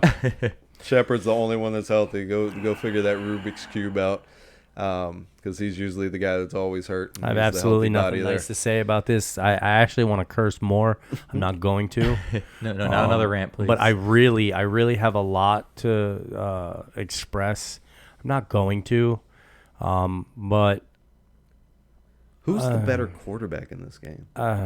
Who is the better quarterback? Is it Sam Darnold? Sam Darnold. Or is it Eh. Daniel Jones? Sam do you Darnold. get Daniel Jones last week, or do you get Daniel Jones the first 4 weeks? Well, Sam Darnold wasn't good last week either. So I mean, No, that's just, it's Sam Darnold. he was better. Yeah, But Sam Darnold, the first 3 weeks were great. Sam Darnold, the next 3 weeks, had 2 quarters bad and 2 quarters good. He played some, he he's played been hot and cold. But so is I'm Daniel Jones. taking Jones Carolina. has I'm been taking Carolina because Giants have like mediocre. 22 guys on Well, take away injured. last week. Take He away was last week's offensive player of the turnovers. week the The injury previous rate. week. Yeah, so I said Before take away these turnovers last week and let him wash it off. But It's like he just 22 doesn't have guys his hurt. weapons right There's like now. literally I'm just 22 asking guys. in general. Daniel 22 Jones, guys are on the injured list. I think we have 13 to 11 starters on injured reserve. So I'm gonna have to argue that if the Panthers can't win this game, there's not a game coming up that they're gonna be able to win. So I'm gonna say that by default, because of how many injuries New York has at the moment, I think if you pick any other team than Carolina, I need you to tell me and show me on paper how you came up with that answer. All right, I'm going What Carolina. is I that agree. equation? I gotta go Carolina, because it coming down to Carolina or New York winning is Sam Darnold turning the ball over a lot, and Which the Giants defense hasn't been able to do to anybody so far. this year. And Bradbury's been having the absolute worst season this year, which is odd you've because said it the every other week side, now. You've said this every week now, but yeah, because it's odd because the other side, Is- you have help now. I don't get it. I don't understand. It's like they're picking on him too. yeah. I don't know. What are you looking at here, Charlie? What do you got? I'm trying to figure out because I don't like Carolina. I really don't like Carolina. But on the other hand, I'm sitting here and I'm trying to figure out a scenario to where New York could win this game. And it's tough on the other side, too, because Carolina, I saw right through that 3-0 start. Yeah, I we was all not did. impressed with that at all. I do like a lot of their young defense, but I think that is a product of playing some bad teams too. They because still, but they're getting beat in they still coverage. have This they is a still have game. their front D line that gave all those terrible teams trouble, and New York Giants' offensive line is Look, still this pretty is terrible. this Yeah, is and a you're game. missing your running game, this, too. This game could be a coming out party for Stephon Gilmore. I mean, this could be, this could go bad or this could be, the first 4 games of the Giants where they played everybody tight, except the Broncos game. They played everybody really tight, and this could be one of those games where it comes down to a field goal. Maybe 20, 24 type deal. Maybe the Giants kick 2 field goals because we go down there, we like to take a look at the end zone. We don't like to actually go in the end zone. We it's Window like shoppers of the yeah, NFL. it's like it's like you're on vacation and you go to another state and you just kind of want to look at the park from the outside. You don't really want to go in. All right. I don't know. So Charlie, what's your final take? Who you taking? Who you taking? I'm gonna take the Giants. Taking the Giants. Who's the fan here, man? Here, just take it, bro. Just take it. I just don't All right. like Carolina. I All think right. Bradbury matches up well with Robbie good God, no, not Robbie. Moore. Moore. Yeah. Big shout outs on me. I'm Erab taking the Panthers. Matches up nice with Moore. I'm not impressed with the connection between Robbie and them. I think they're going to be able to score some points. I think New York is going to be able to. Hopefully, they feed Booker a little bit, and keep the play calling balanced for Daniel Jones. Don't put it all on his shoulders. A smart play caller will do that. Not going to give Garrett the credit enough to do that, but hopefully that's the way they go. And The Giants scored 9 points in this game. I think the Giants kicked 3 field goals, and that's all they do. That's it. I'm done. I think it's in the 20s, both of them. All right. I got 5 on it. All right. Looking at next game, the probably really should be. And this one game, I'm going to say it should be a good game. It could be a blowout because who knows what's Very the NFL well right now. could be a but blowout. This is a tough one. Cincinnati Bengals going into Baltimore. Baltimore's second home game in a row on a 1 o'clock game. That probably should be at least a 4 o'clock game just for the little showtime for them. But Baltimore's been playing some heavy teams to start the year. dude, they got that front. Chiefs. I said it back in the beginning how they have a tough schedule. They Like I do. said it. Like they really do. They should win this game though. They very well should. Yeah, they should. I They want to make should. an argument for Cincinnati and just You slow down can't this Baltimore. defensively, though. But You just can't defensively. I think this is one of those stepping stones for Cincinnati at this point, to where they need to lose this one and understand what it's going to take to beat a Baltimore team down the road. So I'm going to take Baltimore here. yeah, because I think Baltimore is they're one of the teams that are fighting, saying, "Hey, we're a Super Bowl contender." Cincinnati's one of They're those teams playing that are good. fighting to say, "Hey, we're a playoff contender. You need to worry about." And that's just that extra step that Baltimore is over Cincinnati. Agreed. Man, I want to Agreed. take Cincinnati so bad. I do too. I like the upset here for Cincinnati, I really but do. This could be a trap game for Baltimore. I'm going it really, Baltimore. It really can be. They could Yeah, match they better up take it well. seriously because they could lose that game. Yeah, you I mean, you draft every year to beat your division, Talent and for you talent. hope that you can get into the playoffs and be successful. But to be a championship winning football team, you have to win in your division.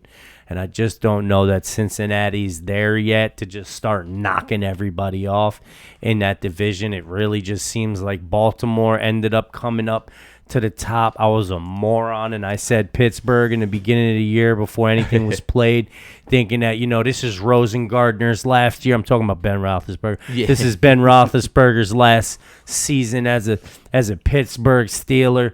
He wants to come out swinging. I haven't seen it. Back to Baltimore and Cincy. I'm taking Cincy because why the hell not, right? I'm a Giant fan. I like it. Taking Cincy. I respect it. I can see it happening. The difference is Baltimore being at home and the coaching.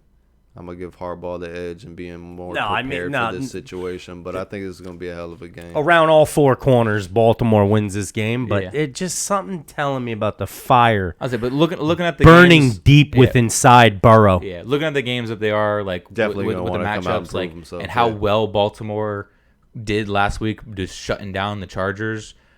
I just this might be that next train ride of we did so well the Yeah. previous week, Yeah. we're gonna slow down, and it just happens to be against the Cincinnati Bengals team. Can Marlon that- Humphreys and that can see that defense happening. stop Jamar Chase? Can they stop Mixon? Because I think if they can get the ground game going with Mixon, that's going to spell trouble for Baltimore. If Mixon gets off and he can have a 100-yard game, then this game is really close and the Bengals can win it most definitely. But if they can hold Mixon to under 75 yards and he's not, he's averaging under 3 yards per carry, it's going to put a lot on the shoulders against the good Baltimore defense that's going to throw everything at the kitchen sink at the youngster and Burrow, which I think in the most cases Burrow's going to be up to the task to handle it, especially with those weapons outside.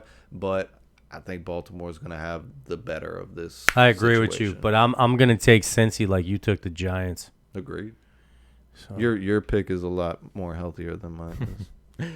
All right, keeping it rolling. I like Now yours we're at the better. 4 o'clock games with the Philadelphia Eagles trying to come back In from the that 20s. Thursday night loss to You're the only Tampa Bay 5. Buccaneers, I'm gonna give it to you before you leave. going over to the Las Vegas Raiders, who are looking pretty well and I'm behind Derek taking Carr Philly. there. I'm taking Taking Philly. Philly? Yep, I'm taking Philly. And you want to know why? There's a lot of dysfunction going on over there. And you know what? Sometimes that dysfunction bleeds over. This is the second week of it. This is the second week in a row of dysfunction, you know? And, you know, I don't know. I don't want to hurt nobody's feelings, but, you know, I'm not really too much of a Raider fan. And I've been telling Charlie, you know, Josh Jacobs, I think he's hit the ceiling right now. Yeah, he doesn't look good. I don't think. I mean, his ceiling was last year. We talked about it. Yeah, I or think 2 years ago, whatever it was. I think that's it. That you you don't have that, you know. And I don't know Kenyon Drake. Yeah, I mean, yeah. Let's face it, Carr's all they got, and he's been balling out. You know, we said it. You know, first couple weeks when they were started off 3-0, that how long can they last behind Derek Carr throwing it 40 times and throwing 50-yard bombs to Ruggs? And but I think this game they start handing the ball off to Miles Sanders, and I think he gets 100 yards this game, and I think Philly wins. Shout out Nick. 120 yards from Miles Sanders. I hate Total your from guts. scrimmage. I hate this 124 guy. yards total from scrimmage. So glad I don't live Miles with you. Sanders and Eagles win. You guys are crazy because unless Thank you. Sirianni pulls out a new playbook Thank out you. of his butt or something, they're not. Thank you. That's the playbook. He's finally discovered. No, you're only Miles gonna see this- Sanders. hey. It's probably just for this week, and then he's gonna be like, "Wait a minute, I should throw the ball more. Hey. I should throw more No, screens." they're not Hey, doing this it. game. They're Hey. not doing it. They're doing Hey, screen they're- passes. They're running No, it I 2 was just times gonna a say half. that. No screen pass. We're gonna see a lot of RPOs though. Yeah, you'll see No RPOs. screen You'll see a pass. couple. They might not get screen passes because he's getting Miles Tom Sanders Bowles is is laughing gonna at rip him. the ball from Hurts. If he yeah. tries to pull it, Yeah, Miles yeah. is gonna be like, "No, I'm taking it." Look, it's gonna be direct snaps from Kelsey to Hurts. Miles Sanders is gonna walk over and say, "Hurts, step aside Yeah, real fast. yeah. I'm gonna take it." I'm gonna put you in motion, bud. Go Yeah. over there. Yeah. So All you right, taking no, Raiders? I'm going Raiders. I gotta, that offense can click even without whoever's calling the plays, and I gotta go with the better passer. They're at home. I gotta go with the better passer of Derek Carr over Jalen Hurts. Yeah. It's not a big difference. All right, It's not a big difference, but I don't. But I'm going back. Sirianni's not. No, there's nothing His wrong play with calling's not good. They're not running the ball. I didn't say it was. You're not gonna put those words. Yeah. All right, keeping it rolling, which should be a blowout. Rams. Next one. Detroit Lions going to the Los Angeles Rams. Ring the fucking bell. Where's Rams. Where's the easy button at? There we go. There it is. Next. All right. Next game. Next game, I guess, going on. There's not really much scenario there. But, Yeah. but that's the golf. They're gonna that's play. the golf versus old team, though. This They're gonna is the play hard. matchup. They're This gonna is- play hard. This is Stafford versus golf. Right. No, you're right. You're right. Did Campbell fire him up? Did he light a fire on him? And No, golf's no. coming into this. Does he Is have? Dan Campbell going to change his play calling? Is he going to be Sirianni? Are they No. gonna He's magically- hard-headed. They're going to try to fight, but they can't keep Are up they offensively. magically- are they- still have to run into Aaron Donald? Are they magically, deliciously gonna fucking come up with a 2,000-yard receiver in the next 48 to 28 hours? The bigger question: does Detroit put up a bigger fight than the Giants did last week? Yeah. Yeah. Even on the road, Yeah. Yeah. I think they do. Yeah. Yeah. They're healthier. Yeah, they're a lot healthier. No, they're not. They're not. They're starting center. Their best starting Yeah, center. we've talked about it. Yeah, at the I beginning. don't know. Yeah, I'm gonna say yeah, just because I'm I a think miserable they do. Giant fan. I I'm think- miserable. I think Goff's going to be souped up. He'll probably have the game of the year for him. Gettleman, I call don't me. think they win it, but I Gettleman, think call me. Still a hit him on the hotline. Gettleman, call Um, me. Hit me on the hip. Yeah, gang. still the Rams game. Still Rams game. All right. I don't care what anybody thinks. Houston Texans. Do they finally Arizona, do they finally next. get Tyrod Taylor coming back? Is he healthy yet? Is Tyrod Taylor healthy yet, or is he Oh my just God. another David Mills game going to the Arizona I Cardinals? wish he would because Houston was fun to watch. They really were. Tyrod They were. Taylor was in there. They were 'Cause efficient. a They were game clean. every week. They were giving people. a Nobody game even every knows week. who the coach is. Who's the coach? I don't know. It looks like They got Bruce Cole- Arians' They got nephew. Collery, and then they got Collery. Raheem Morris with that giant Santa Claus white No, beard that's on not defense. Raheem. That's who gosh, is it that? was the former Bucks coach. They're both But Raheem not Morris Raheem is too, Morris, but it's yeah. the dude Raheem who went. Morris is on the Rams actually. Yeah, the yeah. coordinator. Lovey Smith. Lovey Lovey Smith. He went to Illinois. That's He's got yeah. my Lovey beard on, but It's it's white. Wow, he Love looks it. like Santa That's Claus what out love it. there. And That's he was what- the clean cut, like military style dude Yeah. that like The were ball by the head book. shaved, yeah. And now he's Yeah. just He Well, that went was with the Bears. That he's was with out the there. Bears. He's He out was there. with the Bucks too. He pulled it off. Then he I like after the it. Bucks, he went to Illinois, I think, and was Yes. mediocre there. And now Yes. maybe he got into the Spent a season with Chicago, the Illinois It's like, please scene. let me back in the NFL, please. You guys have way better salad bars. That's probably where he grew the beard that was up there in Illinois. So you gotta Trying to stay keep his warm. face warm. Yeah. My goodness, but yeah, I mean, unless something really It's bad the happens birds to until it Arizona, yeah, they're gonna stay undefeated. It looks like. All right, keeping the train rolling. Chicago and then Tampa. Chicago Bears going into Tampa because this is the game. If Justin Fields can ever become a passer, No, this is the because game they're he gonna needs to have- do it. They're gonna have, yeah. I think the onus is gonna be there to do it because they're gonna have trouble running the ball. We talked about Tampa's run defense, Number I think one in this the is league. Kind of another bell ring right here. Could this be a trap game though? No. I don't Fields think comes years in a out. row. Fields Because Fields the Bears comes got out. him last week, and I think or last year, and it was up in Soldier Field last Yeah. year. But I don't think Fields comes out and throws 380 yards. And we two saw touchdowns and- Fields. He struggles a lot with the outside linebackers and the DNs coming in hard and heavy, and you're going to get That's a what the lot of Bucks- that. yeah, You're gonna get that's a what lot the of that. Bucks- I do. can't paint a scenario to where Chicago is successful. Not unless on they. offense. This is another game where they need to change their playbook and start passing. If Tampa finds a way to shoot themselves in the foot and keep the game close, Chicago's capable of helping them do that. Yeah. Because taking of this- that defense and because what they can do with the run game. But no, this should might be have got a an little easy win crazy. for Tampa. I might have got a little crazy. A couple picks up the board there that we already picked, but I'm going swashbucklers on this one. I ain't messing around. I'm trying to pass you guys in the I think picks. Tampa's locked in right now at this point in the season. They seem to Yeah. be playing better and better. I mean, there's no reason they should lose. That Yeah, I game. mean, right now I think they passed the Philadelphia Eagles for the most penalized team last week after giving Philly 7 they're doing their penalties best to let people stick around. They've been doing Yeah. it all year with Atlanta game. Everybody has been close enough and almost blowing the Patriot game. They said Yeah. that as well as the Patriots played, Tampa's the far superior team. But I think Tampa handles this one Yeah. easy. All right, I keeping agree. it rolling to might be my favorite game of the week, or the Indianapolis Colts going into San Francisco 49ers. And I think this is my favorite. 49ers coming in off of their bye week, and is Jimmy G playing? Is he Who coming knows? back healthy? Jimmy G's in. due to play. I'm taking the What- shoes on this. What of their 6 running backs are healthy? I think this is Elijah Mitchell's Elijah turn Mitchell and to start a Sermon? game. Yeah, I Elijah believe. Mitchell and It's every Sermon? third game is Elijah Mitchell. So yeah, I think this is his game. That's fair. So who are you guys thinking? You think I'm, Colts I'm, and I'm their taking run the shoes. game? I'm taking the shoes. Yeah, I'm taking I'm on the Indianapolis Colts, too. Colts. I'm on the Colts, but it's gonna be a tough game because San Francisco, even without an offense, they're a tough defense. So I think it's gonna be one of those ugly games. It might not Low be scoring. exciting for high scoring people who aren't big football in the fans. trenches. It's gonna be a trenches game. Yeah, and a this is gonna be a dogfight. fun I one think to Wentz watch. is playing better than what Garoppolo is at wherever he is. I think usually Wentz was at. always a better quarterback than Garoppolo, no matter where Garoppolo was at. Yeah, that's fair. That's fair. And Wentz is playing lights out. So unless he gets injured, I see As long as I his see the ankles- horseshoes winning this. As long as his ankles are well taped for this. Yeah, one. because they are ginger, and it has nothing to do with the color of his hair and or Ironically anatomy. matches. Yeah. Ironically, in this case, it But does. yes, we have not been calling him a ginger all season Maybe long. We're chicken. just He can referring have to his chicken fragile tender. ankles, He just could to have make that chicken clear. tender ankles. Very tenders. Very chicken tender. Yes, like the Tyson. I mean, in ones, case like I'm out kinda there, rubbery. offending the ginger community, which I respect you very much. In the ginger community, that's not what this is about. I don't want to get canceled. Everybody's very emotional, okay, and everybody is very opinionated, okay. I can go chicken tender ankles if you would like. maybe tender ankles. maybe All right. single, Swap it over. maybe Swap single it over, French please. fry ankle.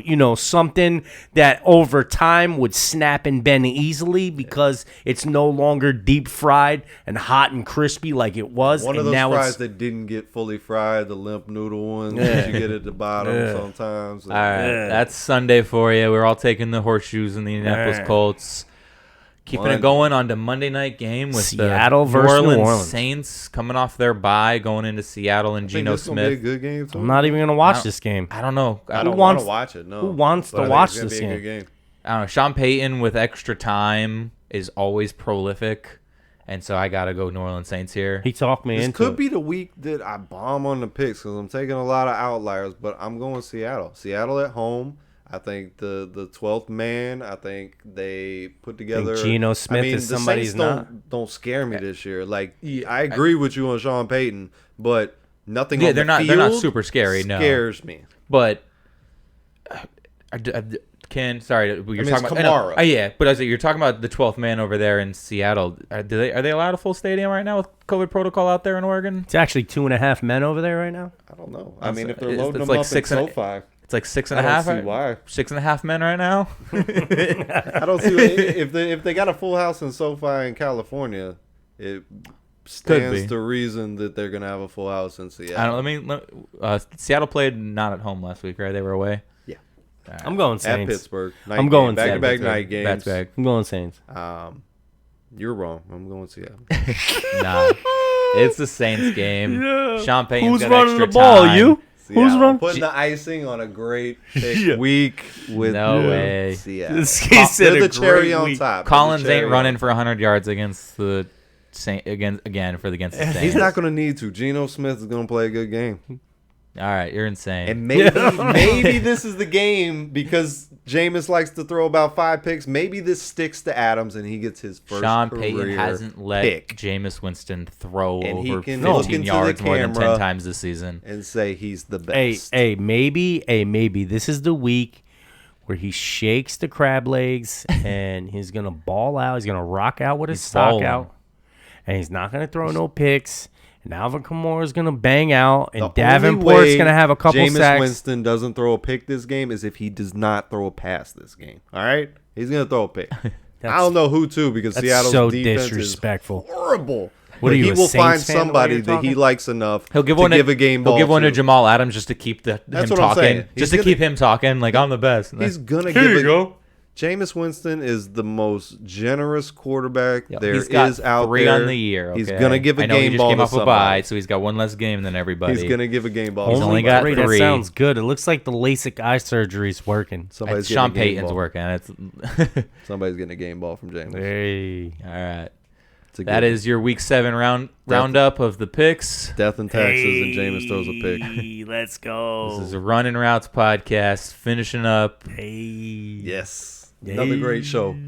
Thank y'all Come for back and watching. see us. Thank y'all for listening. Hey.